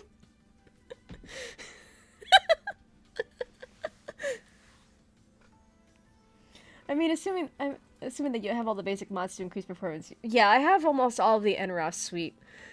I have almost all the NROS suite. And I think NROS settings work per save game. So I think I think you have to set them up individually, like each save game that you create. So that's a little bit annoying to do. Because I do have a few test saves. That I've been dabbling with just for the sake of streaming with one day. And I'm having to just do all the NROS settings over and over and over again. It's a big pain in the butt. They are per save. Ah! Pain. The Sims 3 is pain, but it's fun. So yeah, that's gonna be fun to deal with. Thankfully, I know that now. What do you want, cat? I don't know why she's yelling at night. Where are you? Hi. Yeah, you're part of the reason I can't have a cat in The Sims 3. You're plenty of cat. You're plenty of cat enough. And you're a very good cat. But I already have to manage you in real life. I don't want to manage another version of you in The Sims. One of you is more than enough. But you're a very good cat. And you bit me, stop. But also, you know that you can go in and make your game realize that you have a newer graphics card and... Oh yeah, I've heard about that. I have to get around to doing that at some point, where I have to make the game recognize my graphics card. So far, it's running fine without me having to do that. Why is the cat scratching the headboard again? Okay, I've had enough. I'm gonna give her wet food to see if she calms down. So I'll be right back.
I'm alive again. Oh yeah, I don't know why the cat was going insane, so I was like, you know what? Let me see if wet food will quiet you down, because wet food usually seems to work at times like this. So I gave wet foods to the cats. Yeah. Oh, excuse me. See, hopefully that'll calm them down. Hopefully they don't fight. So for those new to the chat and new to my streams in general, well, one, hello. And two, I have two cats. They drive me nuts, but they are my world. So yeah, the one that was making noise, her name is TJ. She is my emotional support animal. She's adorable. She's also kind of a pain in the butt. I say that in the best way, because she is a really good emotional support animal, but she's a creature of anxiety. I am her emotional support animal as much as she's my emotional support animal. And she can be very comedically timed when it comes to me recording things. And me streaming. So, like, sometimes she gets on the headboard. Sometimes she tries to climb the walls. Sometimes she fights with the other cat. And oh, this hasn't been captured on stream yet, but lately TJ's been trying to climb on my shoulder the way the other cat does. She doesn't know how to do it though because she's a significantly bigger girl. The other cat has been surprisingly quiet, but she's also going through a bit of an isolationist phase where all she wants to do is take a nap in the living room. The other cat is Dusty. She's a good cat. She's a rescue cat. Dusty has a bit of a story attached to her. Basically, I found her, and she looked like she was in distress. I tried finding her original owner. No one came to claim her. I tried surrendering her to a shelter. No shelters had room for her. So I was like, I think the universe is just giving me a cat. And lo and behold, that's how I have a second cat. Yeah, Dusty's relatively more quiet. What she'll occasionally try to do, she might try to jump on the back of my chair during stream at one point or another. But generally, she's also just much quieter, and she likes to be left alone, especially because she's going through an isolationist phase now. She's very cute. I'm trying to teach her how to be an ASA. She's not very good at it, but she's trying. Like, she picks up on some cues, she just doesn't know how to lay flat on people. And that's also very comical, because she will just try to climb on- she will get on your shoulders like she's a little parrot. She will try to, like, lay down on your torso, but she doesn't know how to lay down properly. Yeah, they're both wonderful cats, so hopefully the wet food will shush them. Gotta head out now. I subscribed. Hope to catch up sometime soon. Oh my god, thank you so much. I hope you have a nice night. Thank you for waxing nostalgic and giving about The Sims with me and giving me insight on the Sims 3 console versions that I've never played. Yeah. Yeah. I'm glad that I started streaming at night. Yeah. Because again, like, sometimes you just attract a different crowd at night, and it can be really cool. It's nice. I'm glad I streamed at night. Well, you should look into when they are a trip. Have a good night. You also have a good night, Pixie Treat. Yeah. Oh, chest is a little bit tight. I should probably take my inhaler. I've had so much fun so far that now I'm getting a little bit of asthma.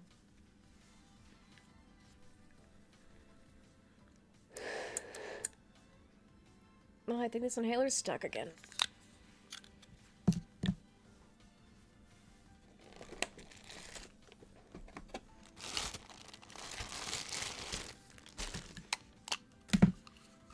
I have to do a whole surgical operation, just switching, like, one inhaler cartridge into, like, the actual, like, plastic casing.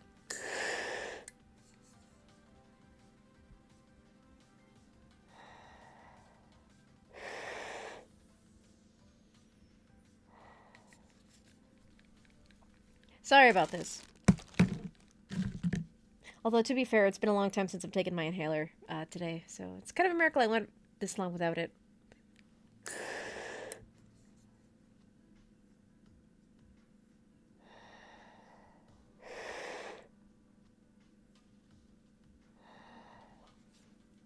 Thank you for bearing with me. Although, come to think of it, could I make it? No, I can't do that. I was trying to see if I could make, like, a Darth Vader, like, sounding voice, like, like, speaking into the inhaler, but I can't do that. It doesn't sound good. Cause, like, just the... Like, I've taken my inhalers on voice calls with friends before, and sometimes it'll catch them off guard, because normally I don't take my inhalers on calls and things.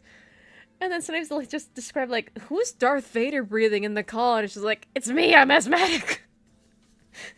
It's my inhaler, I need it to live!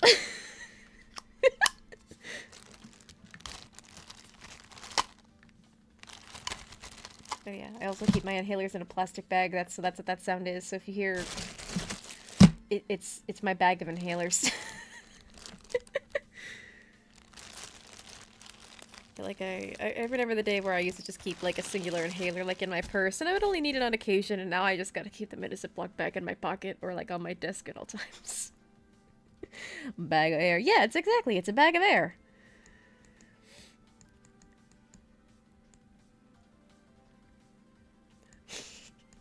Although, like, just the term bag of air, that reminds me of my childhood. And I guess still a thing that goes on now, it's just significantly rarer. So when I was a child, every time we'd get like a package delivered to our house, that came with like, you know, those little bags of air, you know, to prevent your package from like shaking around and potentially getting destroyed. Um, my uncle and I would set those aside, and we would just like futz around with them. Like I remember like making like little fake flotation devices and little like wing like little floaty wings for myself with the bags of air. Or sometimes my uncle would like unbox the package and it's like, oh, I wonder what we have here. It's a bag of air. Uh, digs into the package more. Oh, it's another bag of air, and that kind of thing. Just, you know, just kind of like silly serendipitous things like that make your childhood fun. I very much remember that. So every now and again, I'll just get a package with like those little bags of air or multiple bags of air, and I just think of that. Yeah. Oh, sweet childhood, sweet memories.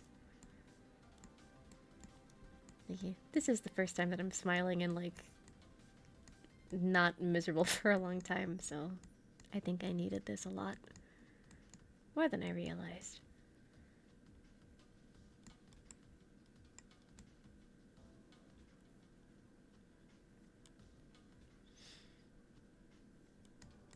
So now I've got some mountains forming.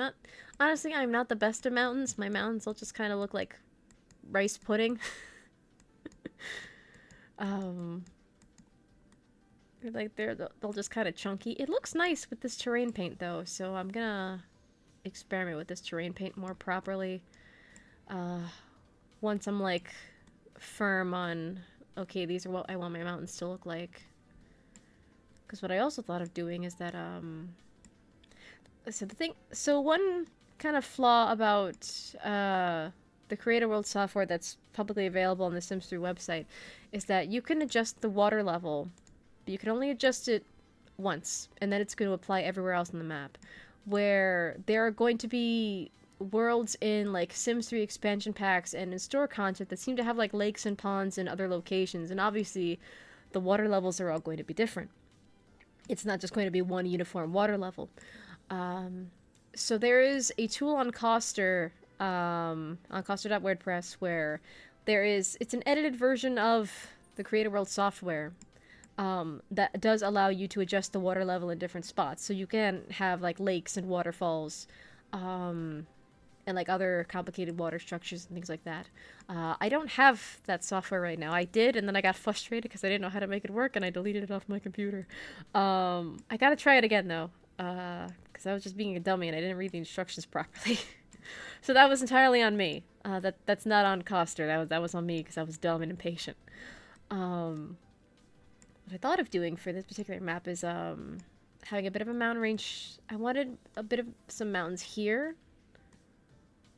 and here, but because there was like this little divot that is in Roaring Heights, like proper, which is what this map is based on, I thought of like, oh, it could be cool to have like a little lake here, maybe have some land over here, maybe have some houses in the mountain over here, but then have like a little lake here, like a little freshwater lake perhaps, and everything else surrounding the island could be saltwater. So that you have like some nice fresh water over here, have a nice lakefront view, have some lakefront property, and you know, it's just kind of surrounded by like a jungle area that has some urbanization and suburbanization to it. Yeah. Yeah, I used to feel weird about the idea of like working with the light versions of towns as a base, and I thought to myself like, it's kind of like artists who trace their own work, or like trace or just use references from like stock photos and things like that, like stuff that is either like, or something that's public domain and that is free to use for your own personal reference, with or without editing restrictions, or requirements. And because some people in the art community are so anal retentive about tracing and using reference, they end up getting really self-conscious and not sharing their work. So I kind of thought, like, do I want to stream, like, a world that I'm making using a Sims 3 store world as a base? Do I want to do that? Do I want to try to make something original, even though it might look like garbage? But no, I will say, like, because Roaring Heights has the kind of palette I was going for, and because it has, like, this nice terrain already on the light version of the map, it's helping me visualize what I want a lot better compared to, like, you know, how I would be visualizing things working from scratch. So it's actually quite fun. And because all the terrain paint is bundled in, I could just go into it later, see what I need and don't need. I could delete the concrete paint now, actually. I could delete the asphalt paint. And... oh, there's some sidewalks I still have to delete. Delete this concrete road. And I think everything else is either a road or some kind of paint that I don't recognize yet. There's a bit of sidewalk here that I could delete. It is... okay, it's sand paint. Okay.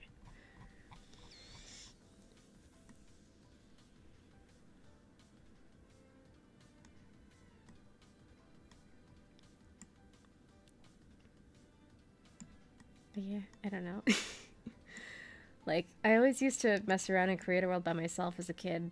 And you get kind of stuck in your own little rabbit holes of like, oh, well, I want to look up references of this and this and that.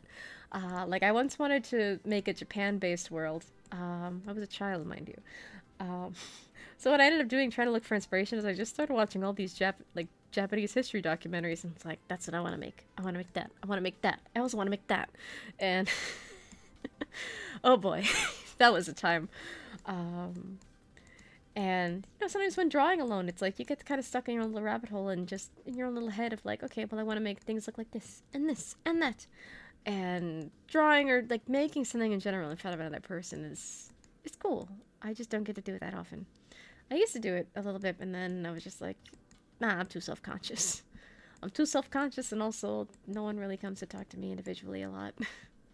So I just kind of retreated into myself, I should say. But yeah, I didn't think streaming CAW in the middle of the night would be this fun, but it is. And it's 2:37 in the morning. It's gonna be 3 in the morning, but you know what? I'm having fun. I'm also not tired in the slightest, but that's just the insomnia. Yeah, insomnia has ruined my life and impacted my health a lot lately. So I was hoping to play this, or just stream in general, to just make myself socially tired, thinking I could sleep better. I don't actually know if that would work, because now I'm just having a lot of fun. And, yeah.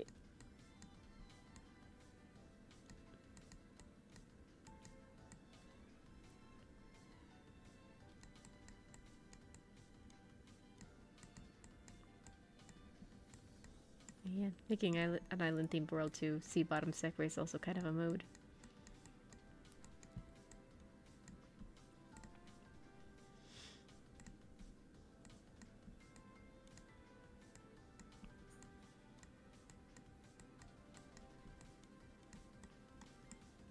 Yeah, some more mountains over here.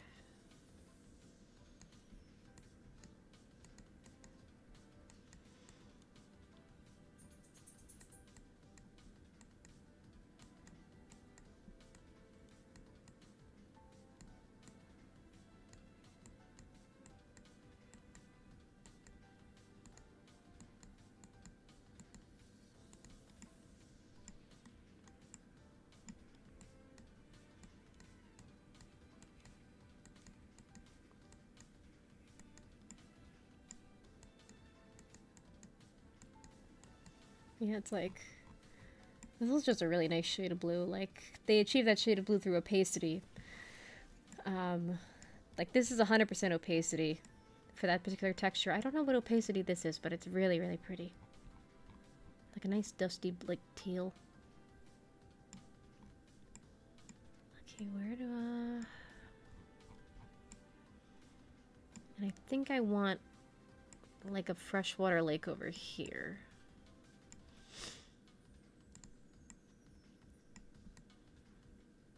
So let me flatten terrain over here.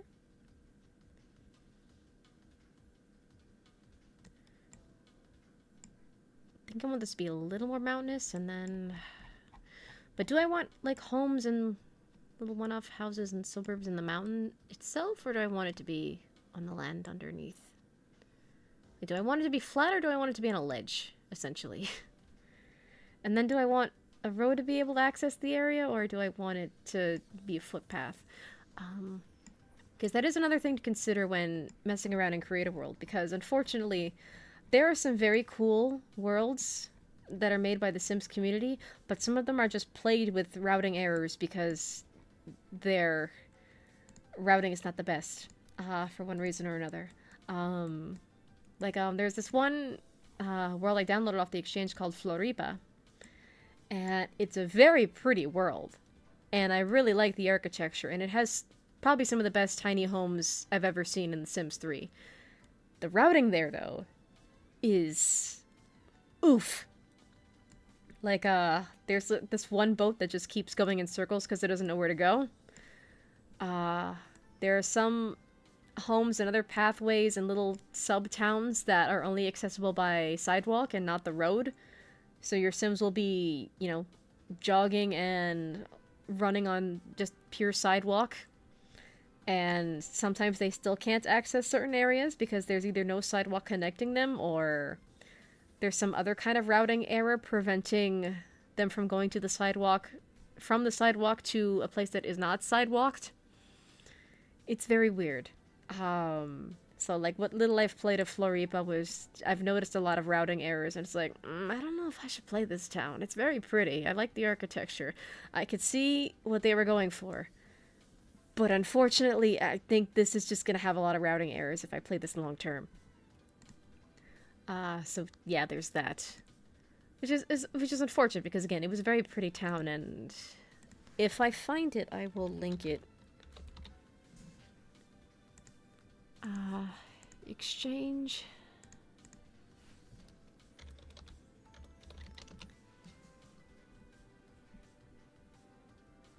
I can't. No, I found it. I found it. Okay. It's called Floripa Island. The description is, Floripa is a small island in Santa Catarina. It is famous for its beaches, its sights, and simplicity of coastal life. Here, the inhabitants also have their own histories, secrets, relationships, and defined careers, resulting in a world complete with everything your Sims need to live a perfect life, living by the lake and fishing in a fishing village or an apartment in Beira-Mar. I think that's how it's pronounced. Yeah, so the language is Brazilian Portuguese. I don't speak Portuguese. And the creator is, I don't know how to pronounce their name. But I will link it in the chat because, again, it is a very pretty world, but I'd be cautious of routing errors in the game. Also, another fun thing that I've learned trying to get back into The Sims 3 this year. So there are two ways to download stuff off the exchange, or worlds specifically. So there's either that gigantic add to game button, which will open up the Sims 3 launcher on your computer, or there is the save file button right next to it. That'll just download it as a Sims 3 pack file. So if you don't want the launcher to open and cause all kinds of havoc on your computer at the moment, especially if you're busy or running other in very intensive software on your system, just press save file. It'll just download it in your downloads folder. So that's something I've done, especially when the Sims 3 Exchange was not working very optimally. But yeah, so that's Floripa Island. Again, it's very pretty, but the routing has me concerned. If that user made the height maps or a light version of that world available, I'd love to edit it, see where the routing could be better. Because I'm no genius at routing, but maybe there's my first thought would be maybe there's just routing paint in an area where there shouldn't be routing paint. Or maybe there are just spawners in a weird spot that are making everything kind of glitchy. Or maybe you just do need to add roads and sidewalks in certain places. Because you can make a world without roads, but that is going to basically eliminate every NPC or service in the game that requires a road and requires a car. So there's not going to be any fire. There's not going to be a fire service. There's not going to be child protective services or social workers. There's not going to be the maid service or pizza delivery or repairmen. And sometimes you might just want a world without a road for role-playing reasons. Just have something different and have something that's truly rural and hasn't been like touched by modernity yet. So I can understand that. There are times where I have also craved a world without roads. One of the worlds that I did make back in the day did not have any roads, for example. And, you know, you just had to walk to everything. Travel will still work, I think, especially if you have the NRS Traveler mod.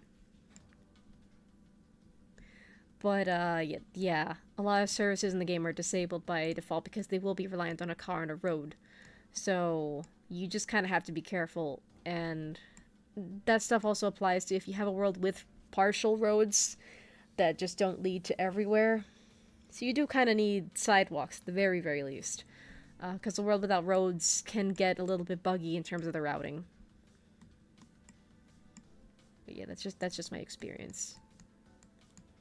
Granted, now that I have some more of my mods in order, I wonder if I can try using Floriba again. Yeah. I don't know.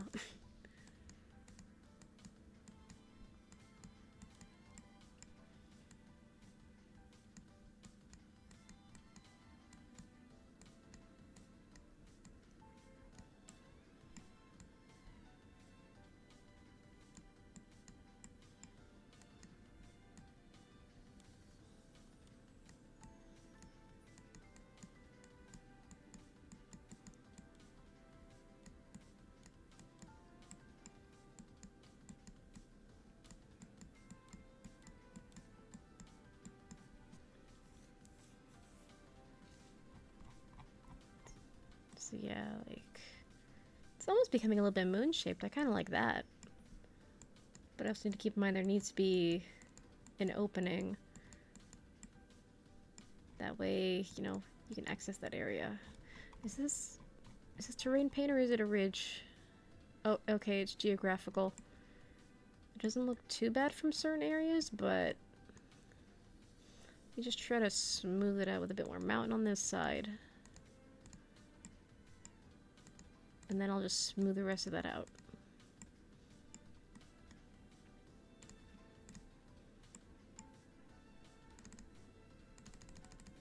Okay, that works.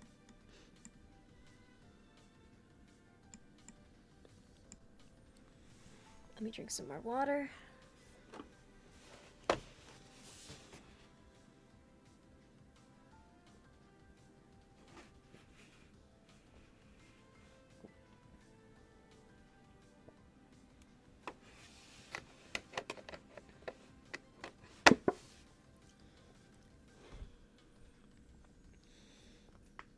Yeah, I can't believe it's gonna be 3 in the morning and I'm still streaming. And I'm not the slightest bit tired, unfortunately. Also, let me eat the last one of red velvet cake. Yeah. I decided to treat myself. I was like, you know what?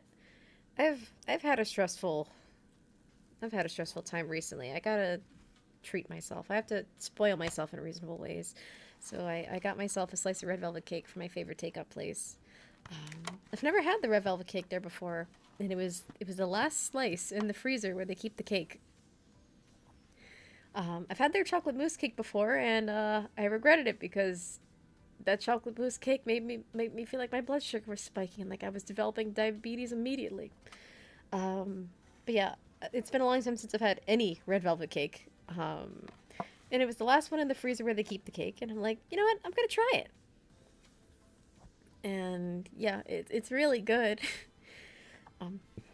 And the frosting, I can't really pinpoint a flavor on the frosting. Like, I don't know if it's like cream cheese, but like a really weak cream cheese, because like there's like a lot of vanilla flavoring in it, or I don't know if it's like a mixture of like regular vanilla, like sugar icing and cream cheese. But either way, it's delicious, and I want more of it.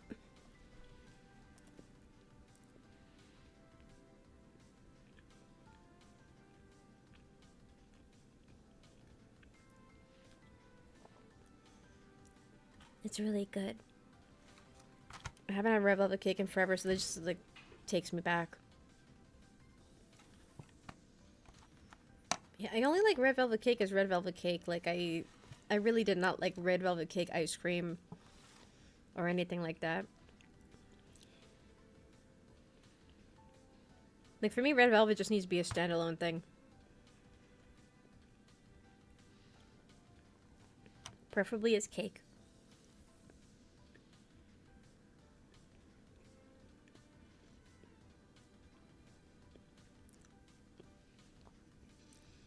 That was a good red velvet cake. I give it an 8 out of 10. Mostly because I can't figure out what flavor the frosting is supposed to be. But it was still good. I'm not complaining, but I can't figure out what it was supposed to be.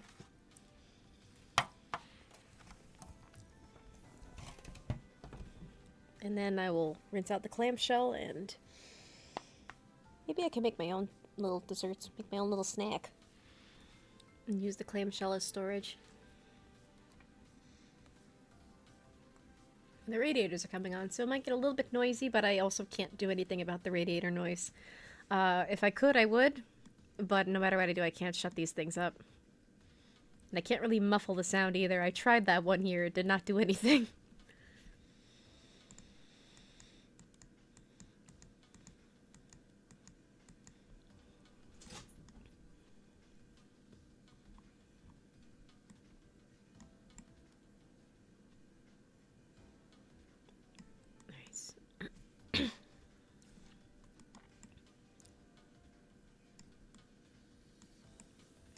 Let's smooth out this little island here. And what I think I'm gonna do is I think I'm gonna close off this river that would make this portion and that would make these portions an island. Because these were actually two separate islands at some point, but I just expanded them. I expanded them with the flattened terrain tool because you see this was an island over here, you can still see the stone ridge. Then the river separating the two, and then this was its own island. But I merged them to make it bigger. And then I'm gonna keep this inlet in and just have that be salt water, but I want something freshwater here. And hi TJ. You okay? Meow to you too. Hi. I know, I'm streaming late. I know it's weird. And I know the radiator is noisy. I can't do anything about it. If I could, I would, but I can't.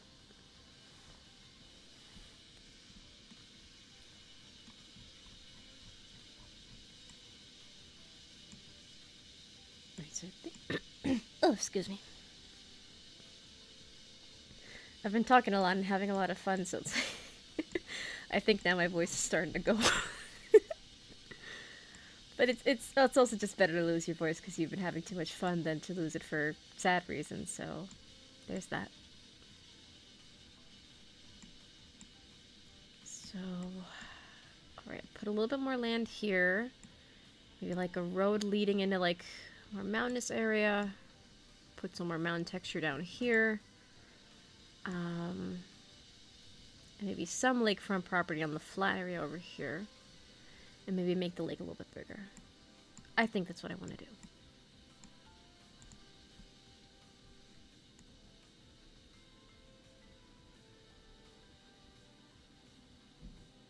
And then the terrain was raised slightly over here. I raised it a little bit just because I thought with the initial water level on Roaring Heights, I thought it was a bit too... I thought the original height over here was just a bit too close to water level because I've heard some stories where certain worlds will glitch if the land is too close to whatever the water level is. Like Aurora Skies, I've heard. I've heard that Aurora Skies is infamously glitchy because the land is just a bit too close to the water level, and the water level... What are you girls doing? My goodness! What was that? Well, the cats were fighting, and I don't know how. It sounded just kind of like they were ice skating. But yeah, like, anyway. So, like, Aurora Skies, that town's water level is not very high. And the actual island itself is also just not very elevated compared to sea level. So when it snows in Aurora Skies, it gets pretty glitchy and the snow ends up looking pretty disgusting. There is actually a tweaked version of the Aurora Skies world where that issue isn't an issue anymore because I think the entire terrain was like lifted up just a little bit. Either that or the water level was adjusted. But again, it doesn't really have that much of a high water level in the first place, so I don't even think houseboats work in Aurora skies. Not just because of the lack of ports, but also just because the water level is not high enough. Because I also learned a trick. You guys want to hear this trick? So I don't know if this will show up on stream. Because the UI is just not here. But I learned a trick for managing the water level and making sure that you can use boats in your world. So the trick is, if you have the world expansions... If you have the World Adventures expansion pack... Oh my god, my voice, I'm dying. If you have World Adventures, you're gonna get the Arc de Triomphe, which is in the France-themed world of Champ de la Sims. And what you're gonna do is you're gonna get the Arc de Triomphe from the metadata in Create a World. If you don't have a layer in the world already, you're gonna have to make a new layer. So once you get the Arc de Triomphe, you have to place it as close to the bottom of the world as possible. And then just kind of scoot it over to where the land is. Because how you're supposed to do it, how you're supposed to, like, make sure that you can use boats and houseboats in your world, is that you need to use the Arc de Triomphe as a reference. And I think you want it about... You want it up to the woman's shoulder or armpit here at the very least, in order to get boats to work. But I think to get houseboats to work, you need it about here. Or, like, in the middle of, you know, the horse over here. I think that's where you're going to want the water level in order to get things to work. If you're trying to use, like, the boating features of Island Paradise.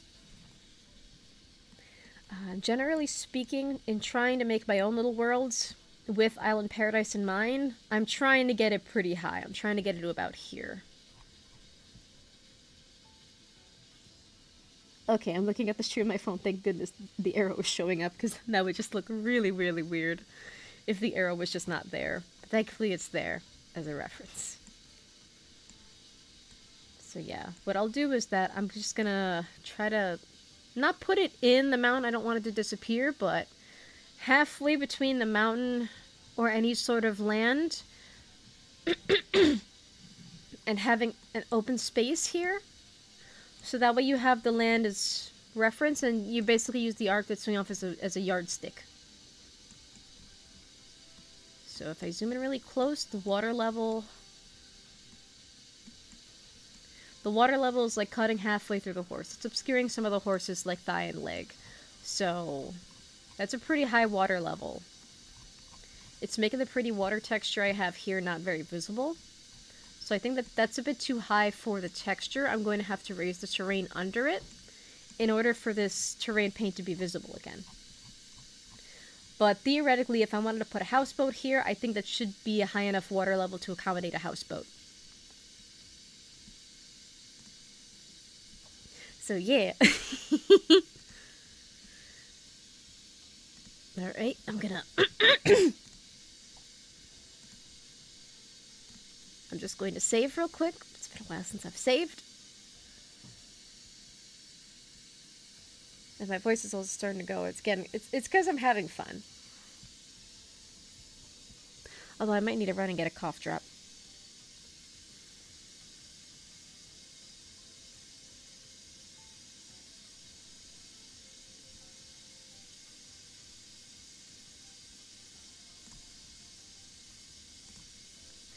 Alrighty. Good lord, my voice.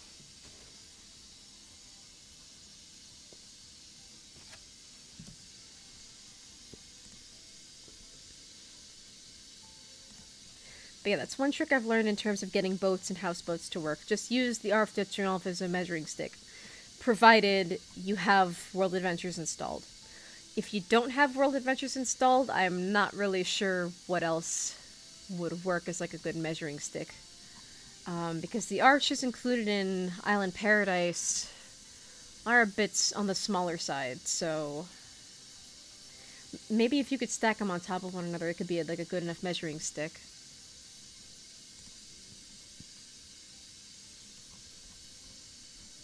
But yeah, like, the trick that I discovered was just using the arc de triomphe.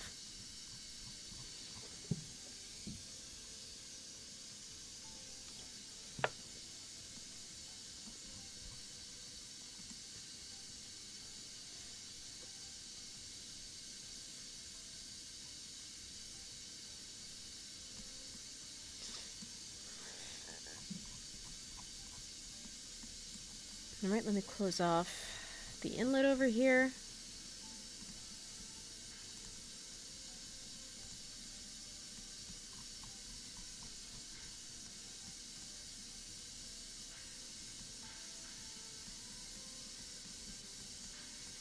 Although, you know what else I'm thinking? As the radiator starts hissing as loud as it possibly can. I'm thinking to myself, like, I wonder if I should stream when I have insomnia more often. Granted, I don't know what games I would be able to stream. I think the goal would probably be, okay, what games make me tired enough to where I can actually go to sleep. Um, but like if it's still nighttime and I can't sleep, I wonder like, okay, well, what are like some other like calm and chill games that I could play?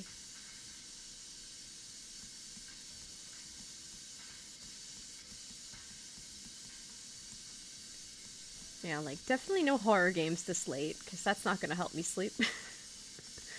No games with a lot of jump scares because that's not gonna help me sleep. Uh, I remember playing Changed with friends in a Discord call because I really liked the game Changed, and I even have a Puro plush. I was gifted a Puro plush for Crimbo one year, and he is precious. I love my Puro plush. But Changed has a lot of jump scares, and it's very challenging and difficult. Uh, that's not a game you can play at night because it's gonna get your adrenaline going and it's gonna get your heart pumping and you get your heart racing. It's like, okay, I can't play that before bed. That's gonna wake me up if anything else. And I remember when I got off that call and I tried going to bed, it's like, I can't sleep. Why can't you sleep? I was playing Changed. But yeah, the jump scares and Changed will get you good.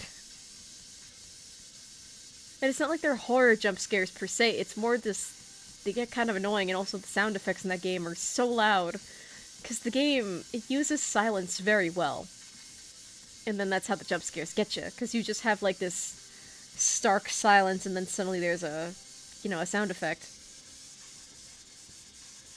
Radiator has been possessed by a ghost snake. I know, it's so freaking loud. There was one year that I tried like muffling it with a quilt, like a really thick quilt that I wasn't using for myself. It didn't really work. It just resulted in the quilt getting all dirty with like radiator stains.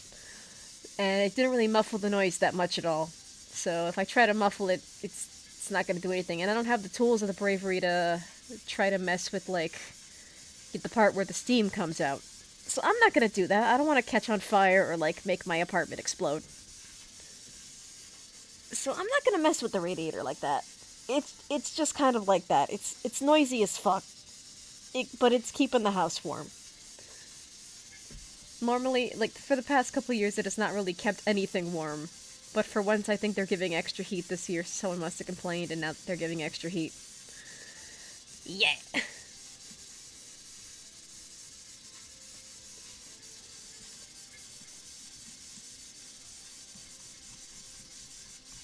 Let me smooth this out here.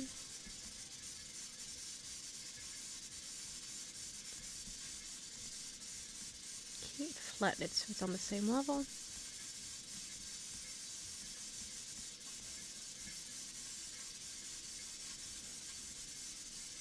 And then I'll add a little bit more mountain edge there. In this little corner.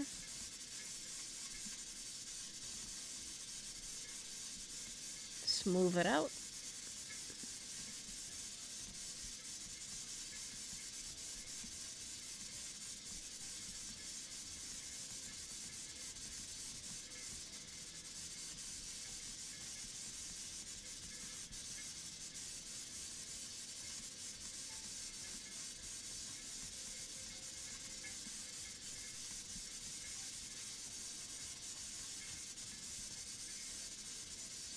And here we go. Let me jut this out a little bit more, just so I keep that shape. that I had before. But yeah, I really hate this friggin' radiator. It's a lot easier to stream in summer with the portable AC on, or just the fan on in the background, than it is this frickin' radiator because it's so frickin' noisy. It's basically just like a bunch of snakes, like, just rattling around in the metal. And then like, there's also just radiator smell because it's steam and metal and rust and other steam smells. And whatever other chemicals are in there. So, yeah. But like, it's also, it's kind of weird because like, no matter what season you stream in, it's kind of a toss-up. Like, the ideal weather to stream in or like record in is like spring and fall, where it's not too hot and it's not too cold.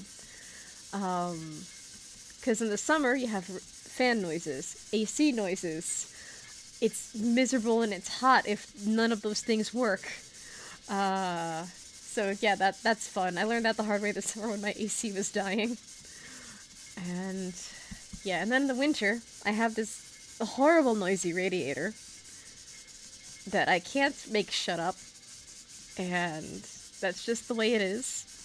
Granted, it's easier to stream with the radiator in the background than it would be to, like, record content, because, like, to record content in winter for me, I basically just have to wait until the radiator shuts up, and then I could record again. I remember there have been times where I've just recorded stuff hoping to post it, and it's like, cool, I think I've got this down. It sounds close to perfect, let me do another take, and then I just hear the hissing of the radiator just starting to kick on, and I'm like, fuck! Because then you can't get that original mojo back.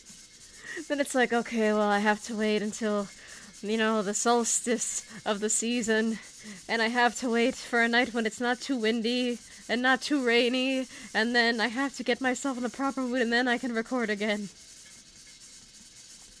And all that, so yeah, it sucks.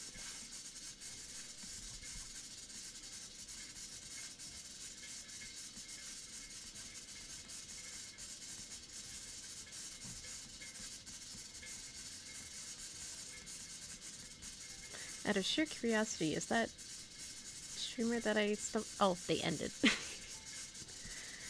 Yeah.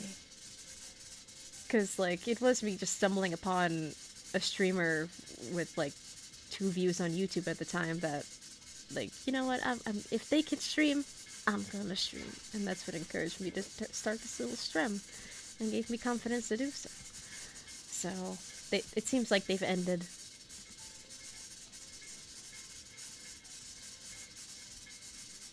Yeah.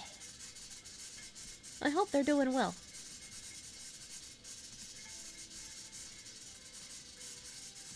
I'm gonna have to look at their content later and see if maybe I can subscribe.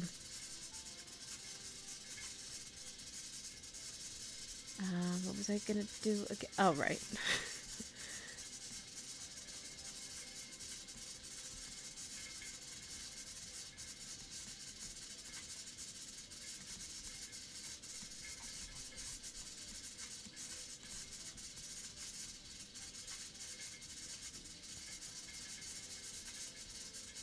Right, should be nice and level. Although, do I also want a bit of mountainage here? That could be cool. That could be a way to, like, kind of close off the back of the island in a way.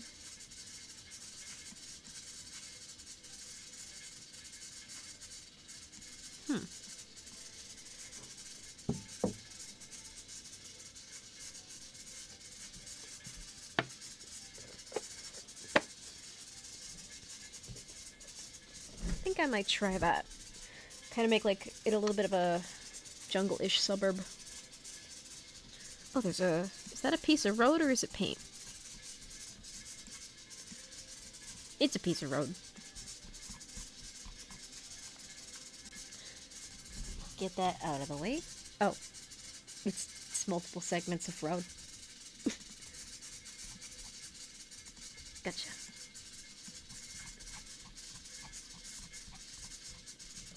Ooh, scusi. I guess that was also a lake. More lakes. But I can't adjust the water level at the moment. Because I do need that reference.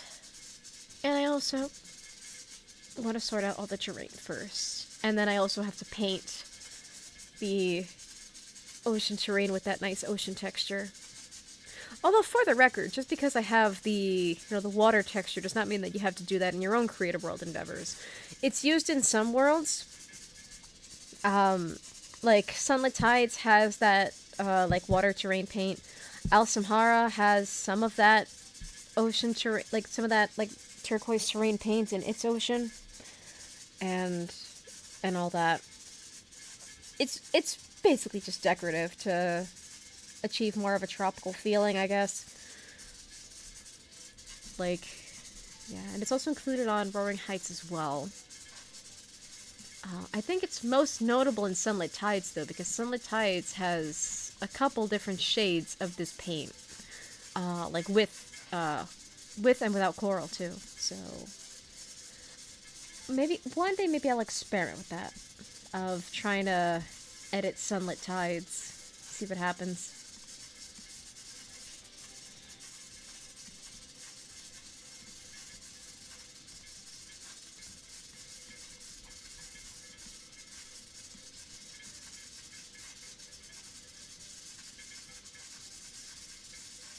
But yeah, for just messing around with the geography, this is actually pretty fun. This is like pretty low-key stream.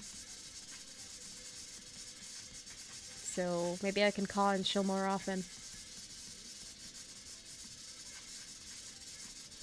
Alright.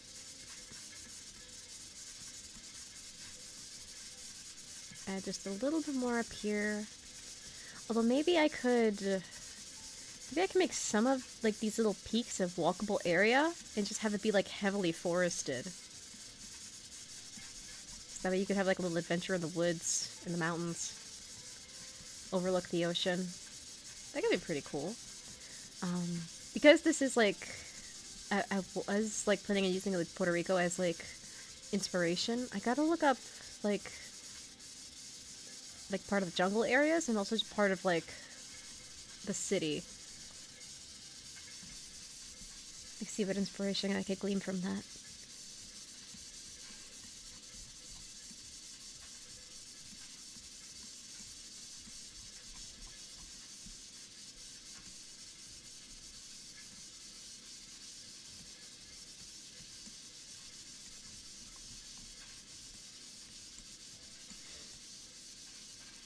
I wonder what that dark green color is. Yeah, it's probably... Oh, there's more routing paint that I could erase.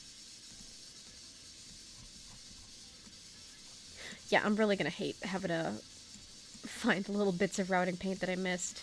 I think I got the majority of it, though. So that's good. But then it's like, I don't want to get any routing paint, like, on the mainland itself, like, on the main portion of the island, because that's gonna be a pain in the butt. That's gonna be a pain in the butt to fix. Especially if I start building stuff on it.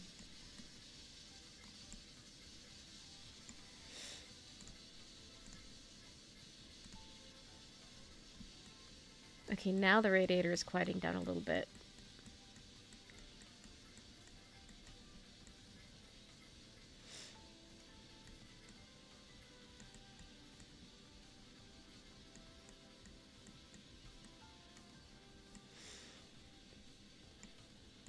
Smooth this over here.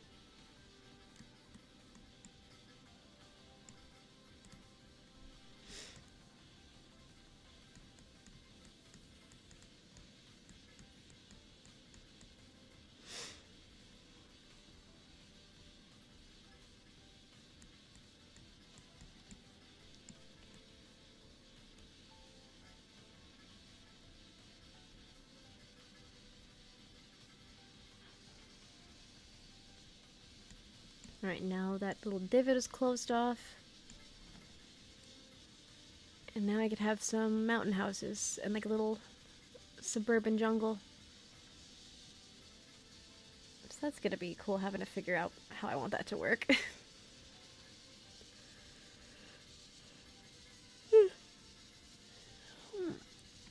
Well, maybe because it's toward the front of the island. It's gonna be closer to more of a mainstream town.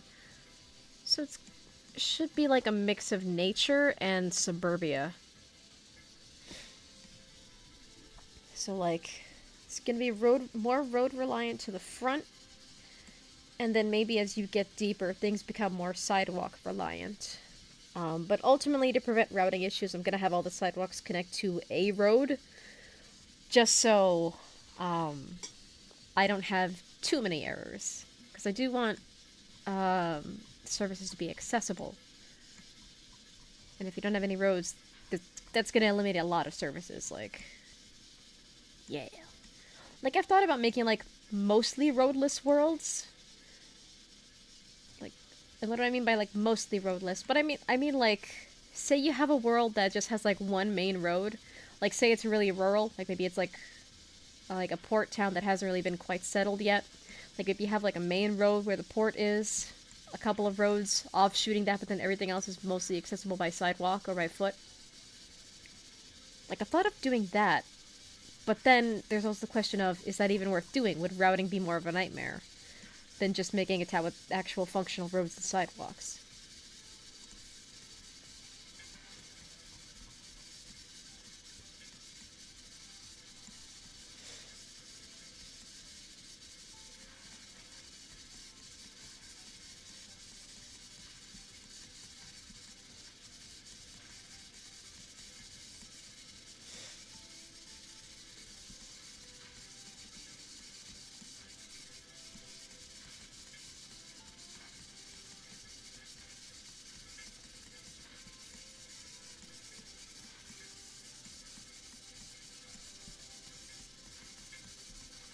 You know, I thought the radiator would get a little bit more quiet, but it's still hissing. Possessed by snakes.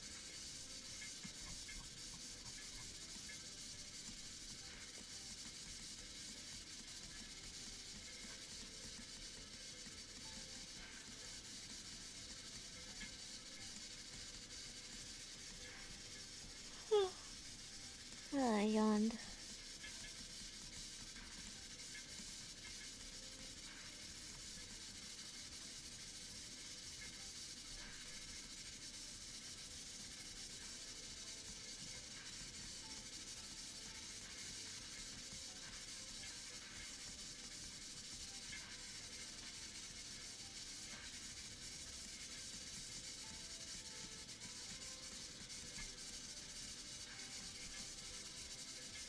This is nice. I'm glad I get to share all my Sims 3 experience with everyone.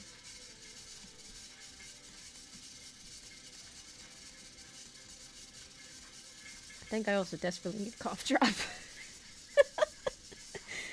I had this little silent moment to myself. I was like, wow, I think my voice really hurts. I might need to make myself soup at some point. But yeah, for now, I'm gonna have a cough drop because I don't want to eat soup. I've had enough soup this week. Like, soup is basically my go-to insomnia food when I suspect that maybe not eating enough is the reason I have insomnia. So, I don't want soup. I'm tired of soup right now. I'm gonna eat a cough drop. Honey and lemon flavor because it's all that I have. I'll be back.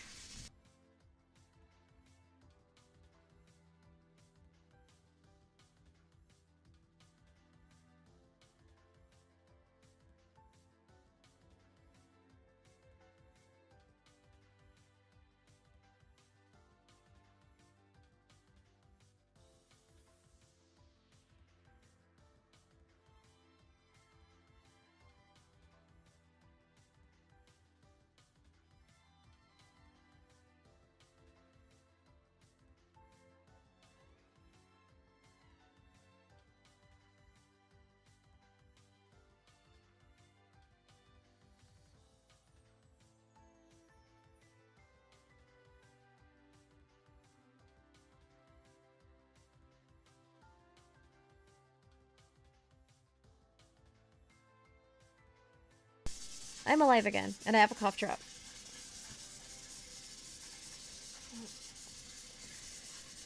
Alrighty, back to sculpting.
Alright, so this mountain's getting a little bit steep.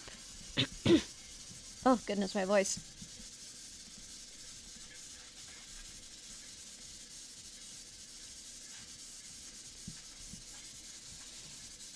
Yeah, honestly, I didn't think I would talk so much tonight, but I did, because it's The Sims.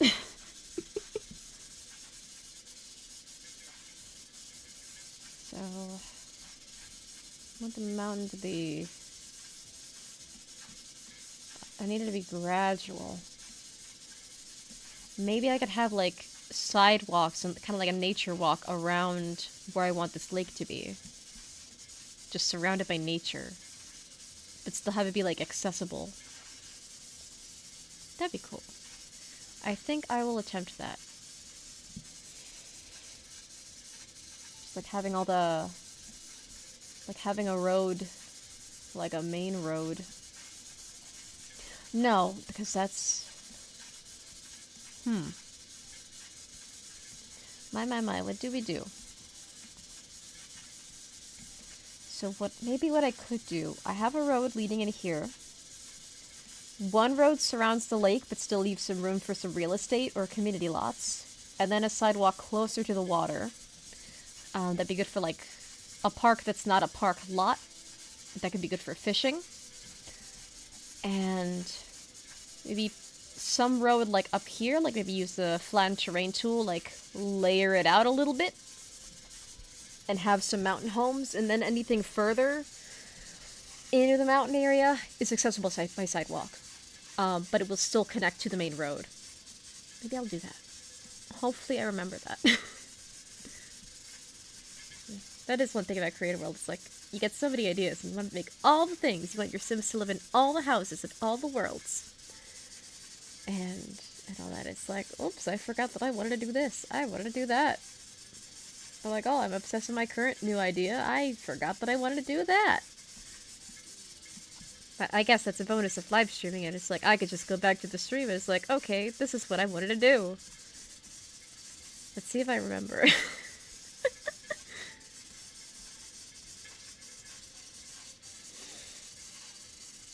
Oh, what I could do is I could have some more, like, I could have, like, a river here, like a bit of a... mainly a lake here, a bit of a freshwater river. Because there are divots here where there's supposed to be more water in Roaring Heights. Let's flatten this. Flatten that too, just to get some ideas.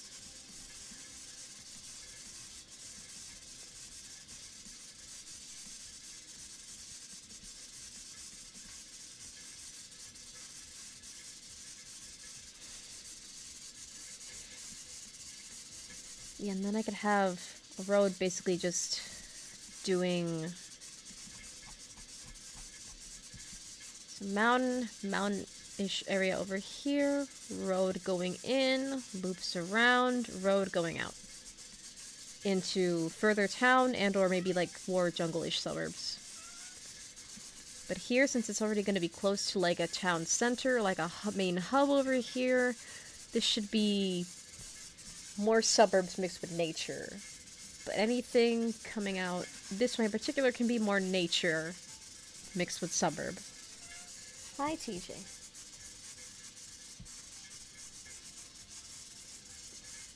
Do not go in the drawers. Why are you obsessed with going in the drawers? You don't fit in there anymore. You got fat. Crazy cat. You're a good cat. I love you. But you confuse me. And you're not going on my lap again tonight. I don't trust you after you tried climbing on me in a weird way. But you're a good cat. I will pet you, though. There will never be a day where you don't get pet.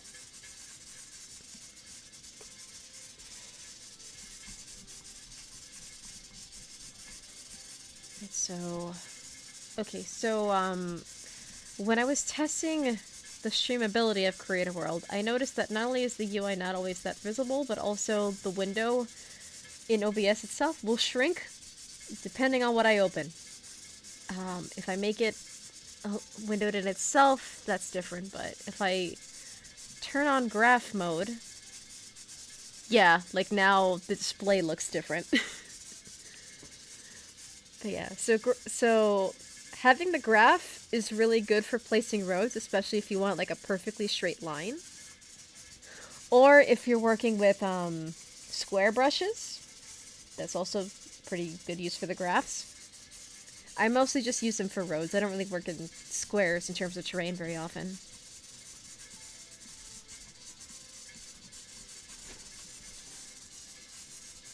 I did also make one cobblestone road. I'm using the textures from Champs de Sim. Is it Champs de Sims or Champs de la Sims? I might have been calling it the wrong thing the entire time.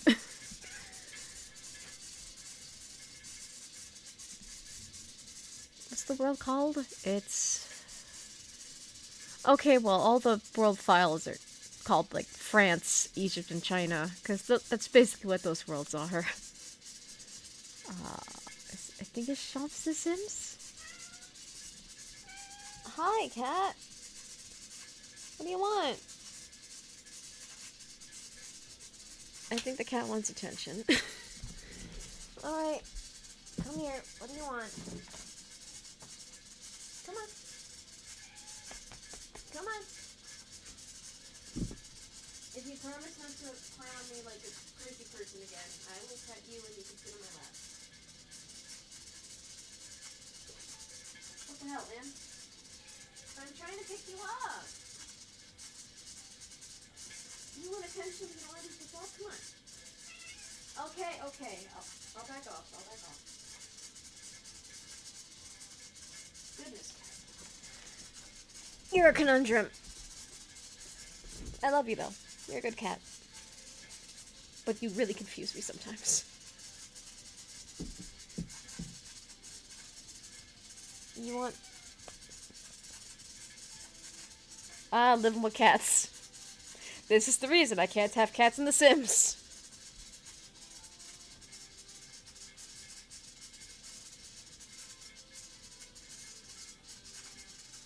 Although maybe she's also yelling because she thinks I should be in bed. That could also be a realistic possibility. Anyway, yeah, so I did make this cobblestone road off stream, and I used the France textures for the road, because I always thought it was a very pretty road. Although, the messed up thing, though, is that I had to download the textures from Coster, because they weren't available, like, in the game. Like, the expansion packs don't automatically give you the textures in Create a World. They don't even really give you the... they don't really give you much of, like, a lot of things in Create a World depending on the expansion packs you have. Like, there are some expansion packs where you have to basically just download and mod in the distant terrains and other stuff separately. You'd think that as long as you just own them legitimately, you would just get everything in Create a World automatically, but no, it's not the case, unfortunately. So that really sucks that I have to do all that. But yeah, I always like the cobblestone texture. It's really pretty for, like, roads, sidewalks, like, cobblestones on residential and community lots and town squares when painted on, like, a flat surface like this. Especially in a world that's just reliant on, like, sidewalks, or, like, a sub-town that's just mostly reliant on sidewalks. But yeah. Now that I finally have the texture, it's like, oh boy, I could just use this road all the time. It'll be like my signature road that I use, like, all the time. So I just want to put that there as an example.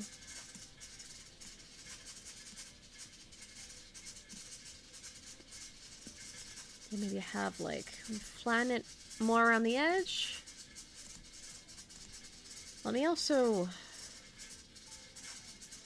make the lake more ridged going in. Have it be more of a slope. Maybe that's the term I'm looking for.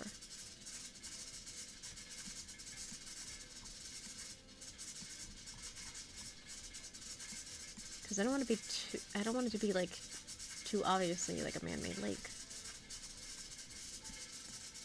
Just smooth this out a bit.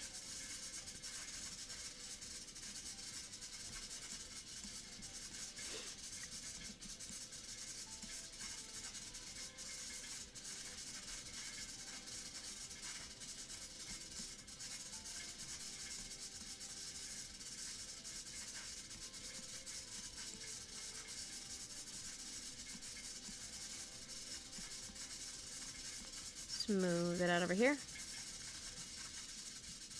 And that part's pretty smooth.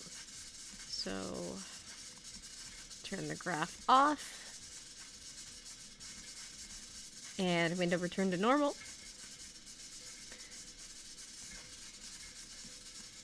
And let me add like a little bit of hillage over here. That would be like a nice slope into the lake. So theoretically your sim can just walk in.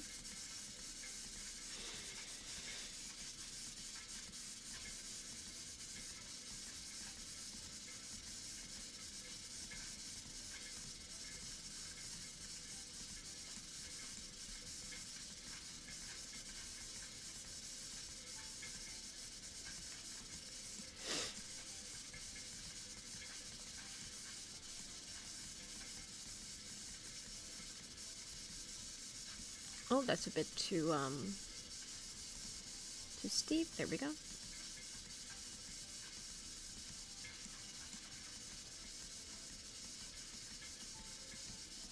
You know, here's another fun fact. So before, wow, no wait, this isn't even before I got this current machine that I'm using story. This is years ago, before I even got a mouse. This is before I got a proper mouse story. I thought I was gonna sneeze for a second, sorry about that. So, back when I used to run this game on like Windows 7, I didn't have a mouse at the time, because the table, not even a proper desk, a table.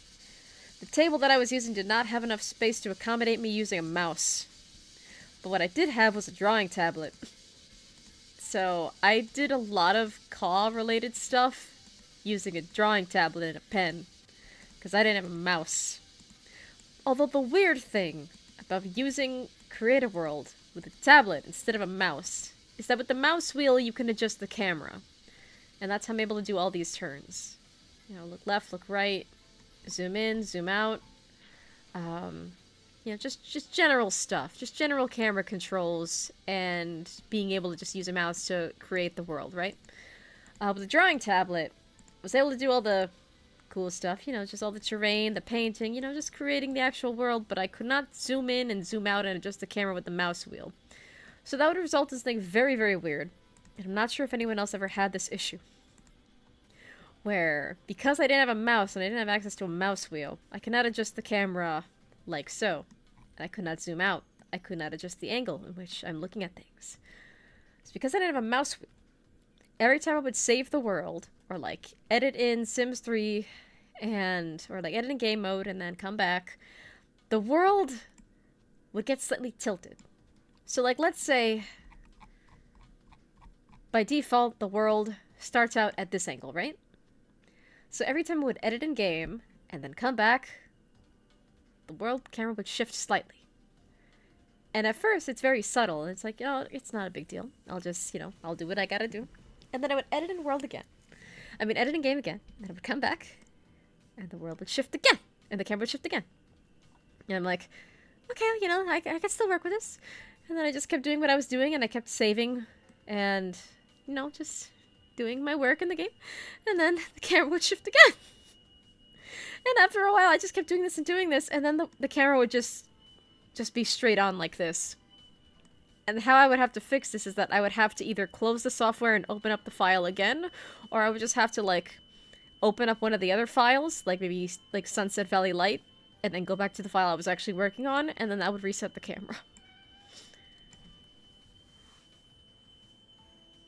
Can't believe I remembered that. But yeah, them's were some crazy times. Yeah, it's not that I couldn't afford a mouse.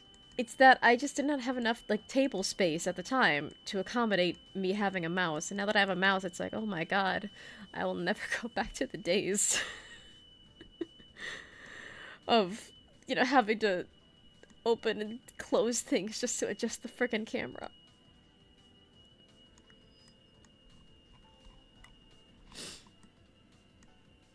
Wait, where's the lake?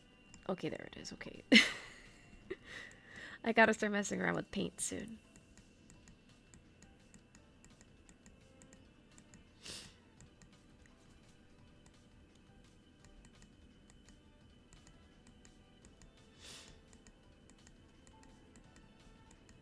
a nice naturey slope.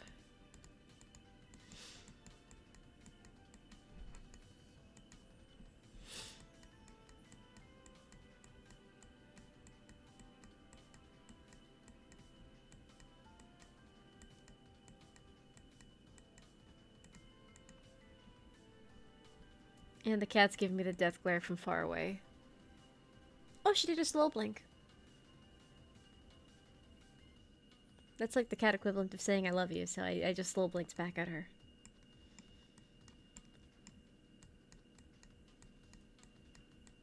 It's gonna be 4 in the morning and I'm still not tired. Holy shit. I think the latest I streamed from midnight to 3 a.m. So there's a new record for me. If I can make it to 4 in the morning. The longest I've streamed was from 9 p.m. to 3 a.m. And that was my first Sonic Adventure 2 stream. Which I didn't think would go on for that long. But chat was just so cool that particular stream. I was just like, ah, keep going! Oh, that was such a fun stream, man. You have no idea.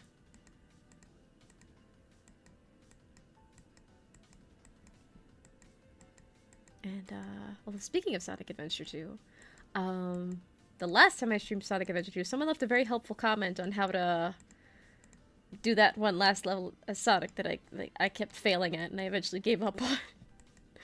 So what I gotta do is I have to just screenshot that comment, and then just have it on standby, like in a miniaturized paint window, so that way when I stream the game again, I just have it on standby.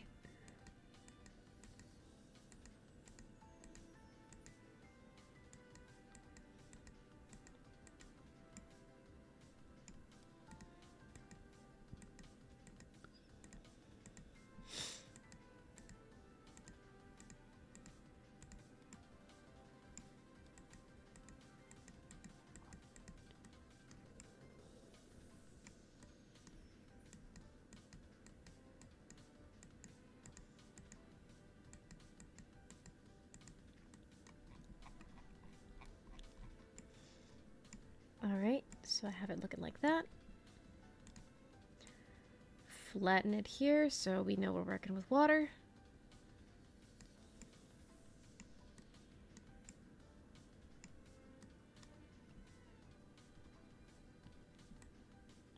Although I wonder if I want to raise it a bit, just so I can have the texture, but I'll see. I'll see in time.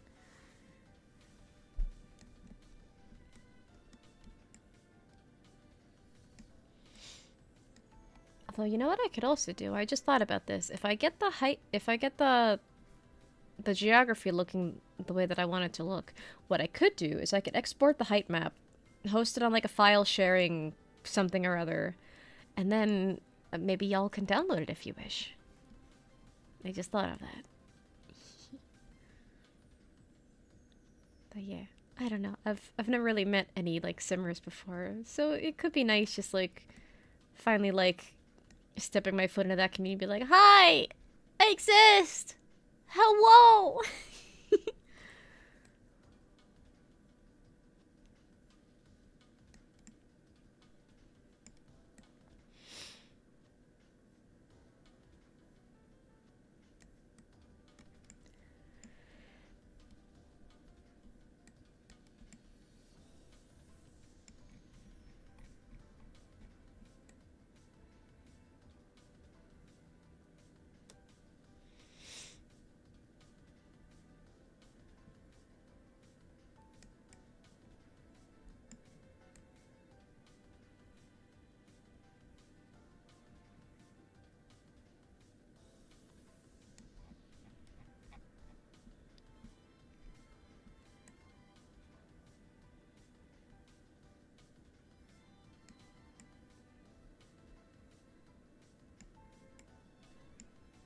I think I want to expand it. Let me futz around with the water level just a little bit.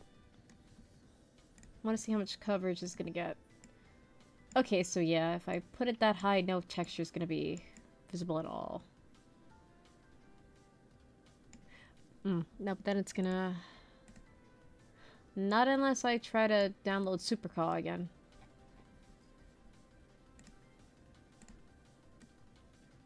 And how high is that on the arc? That's more than sufficient for a houseboat. That should be more than sufficient. Or at least it'll be sufficient enough for regular boats. I've actually never messed with houseboats. I've heard they cause a lot of routing errors, especially on Isla Paradiso. Which is ironic, because that's the world tailored for houseboats. But it's a little bit glitchy. And the longer you spend in that world, the weirder the routing gets. So, could be nice to visit in Interash Traveler. But, that might not be a world intended for a long-term play. That's definitely going to be like more of a vacation world. Especially because Isla Paradiso has the resorts.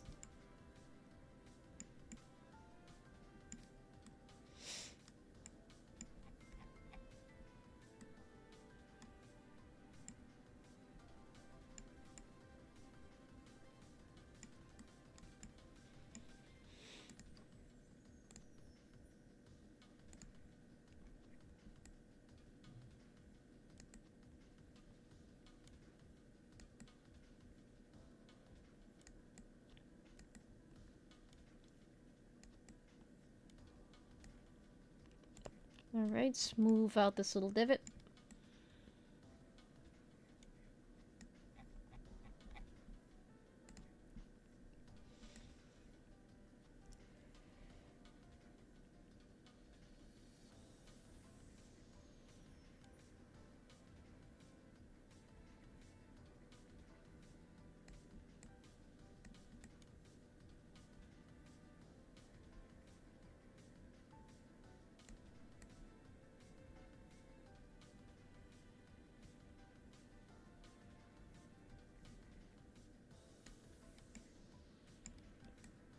It's 3:43. I might actually hit the 4 in the morning mark.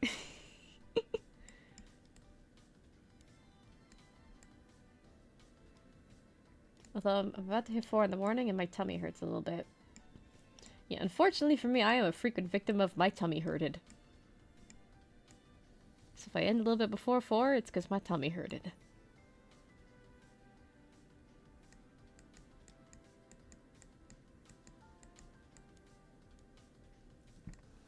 Although, Grit, when was the last time I ate dinner? I think I ate around 10:30, so my tummy could hurt just because I'm hungry, and I don't really realize it yet. Because all I ate was from then to now, all I ate was like, I just finished like the 2 bites of red velvet cake that I had before. But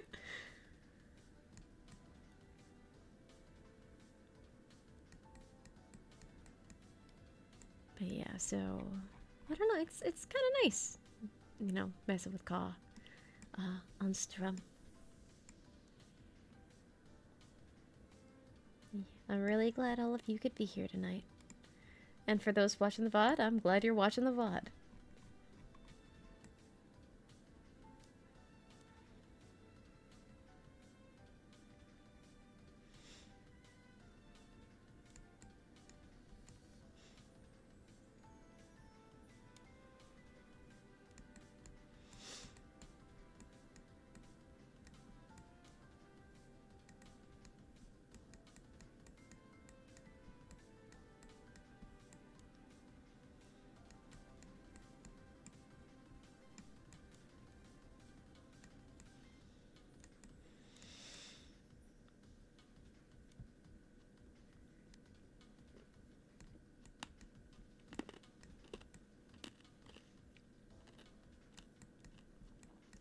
Sorry for my cough drop crunching.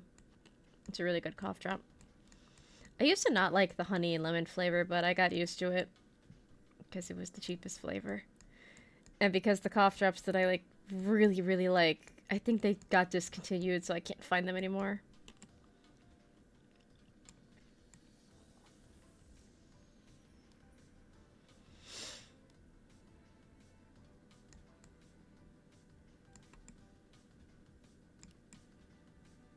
That kind of looks like a dinosaur paw. Which is funny, because, like, the dinosaur statue is from the Pets expansion pack. I know that for a fact. Although, can you find like fossils and stuff in pets? Like I know the dogs can dig up treasure and like the cats will hunt for you, but like can you like can you get like dinosaur stuff? Is like Stardew Valley where like you could eventually like if you find the right thing you could like raise your own little death raptor?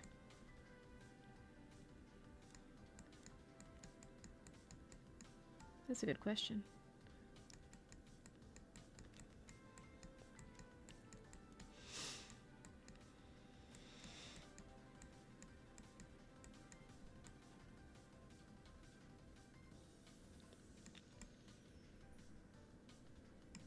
Yeah, I think I like this little mountain over here.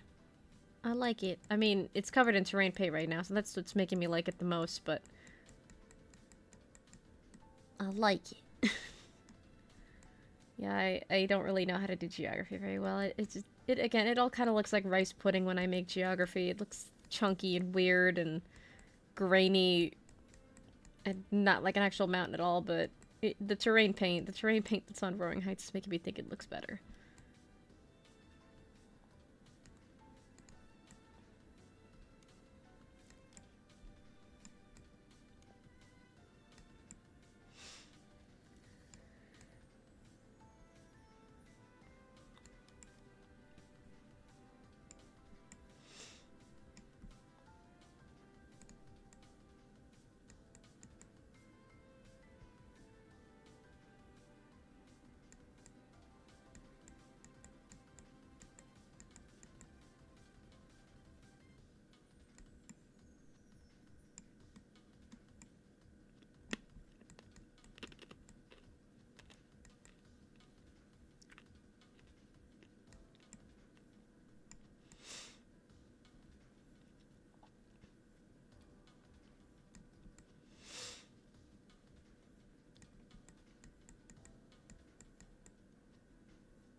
Alright, it's 3:50. I think I'll probably stop around 4 or so. Because I do need to try to actually sleep at some point or another. Not that I'm tired, but I'm actually not tired at all. I'm wide awake, but I have to try to... I have to try to get my sleep together. Just not been fun being me. Just not been fun being me for a while. Especially in regards to sleep, it's been bonkers.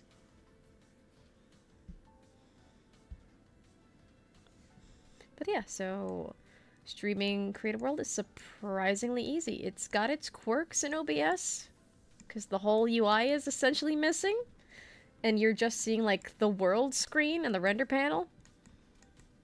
But hey, it functions. So that's pretty cool.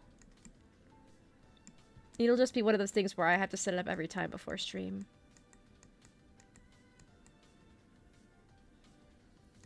And yeah, so even the way I have the title formatted, like, if I were to stream like CAW stuff again, it's just gonna be called CAW and Chill every time, along with the date. So yeah, we could have multiple CAW and Chills, and we'll just see what happens.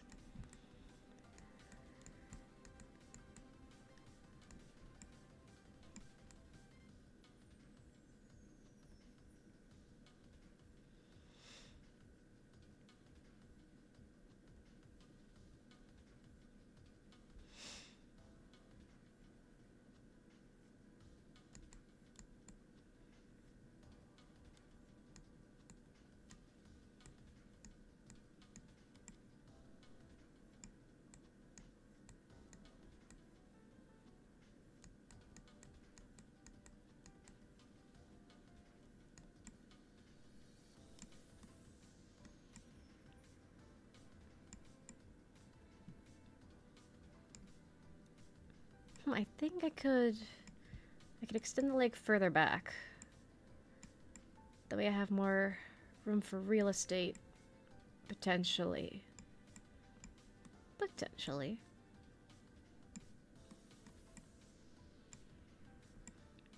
Yeah, because there's a bit of land here. I could jut it out a bit more.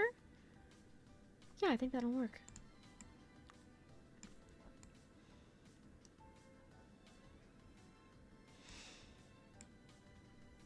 And then I want this to be a world without bridges. Because, just the height map and the textures, you're not going to have to require Roaring Heights for this, but, this is probably going to be a little bit expansion pack heavy, but then when you don't have all the expansion packs, if you don't have an expansion pack, the game will try to replace those objects with the closest possible match to a base game item possible. But then the base game has no bridges. And the bridges in Riverview are a lie. They're not actual bridges, it's just, it's basically just a fence up against terrain, right? So, there are no substitutes for bridges. And some of the bridges do look similar, but each one is, like, slightly different. And, yeah. So I don't want to put bridges if I can help it. Like, even store bridges, where even the more popular store worlds like Monte Vista and that kind of thing that do come with bridges, I don't want to include bridges if I can help it. I just want this to be a world where you can just drive or walk throughout the whole thing.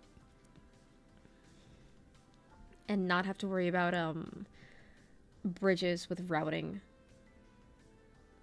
So this could be like the main like town part. And then like jungle suburbia, surrounded by a lake. I'm gonna have to close the lake off at some point. Maybe I could like no, that's not gonna work. Because if I want the whole thing to be routable and not have to rely on a bridge, what I could theoretically do is that if I make a version with a, like, without bridges first, and just have all that set up and then add a bridge version later, that could also work. I think I want to do that. I think I want to make it work without a bridge first, and then make a different version with a bridge later on, just so people have that option, especially if they don't have the corresponding expansion pack or store world that would include whatever bridge I end up using.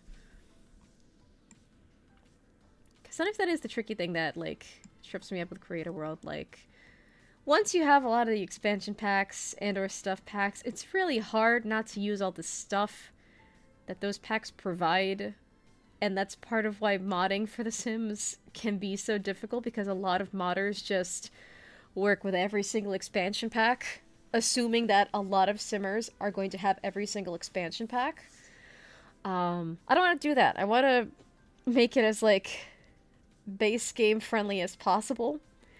Or at the very least, not include too much custom content and too much store stuff, so that way if you don't engage with the Sims 3 store whatsoever, or say maybe you lost your account and can't access the store anymore, or say you just don't want to give EA money on the Sims 3 store, that you could just engage with the stuff from the expansion packs and stuff packs without any trouble.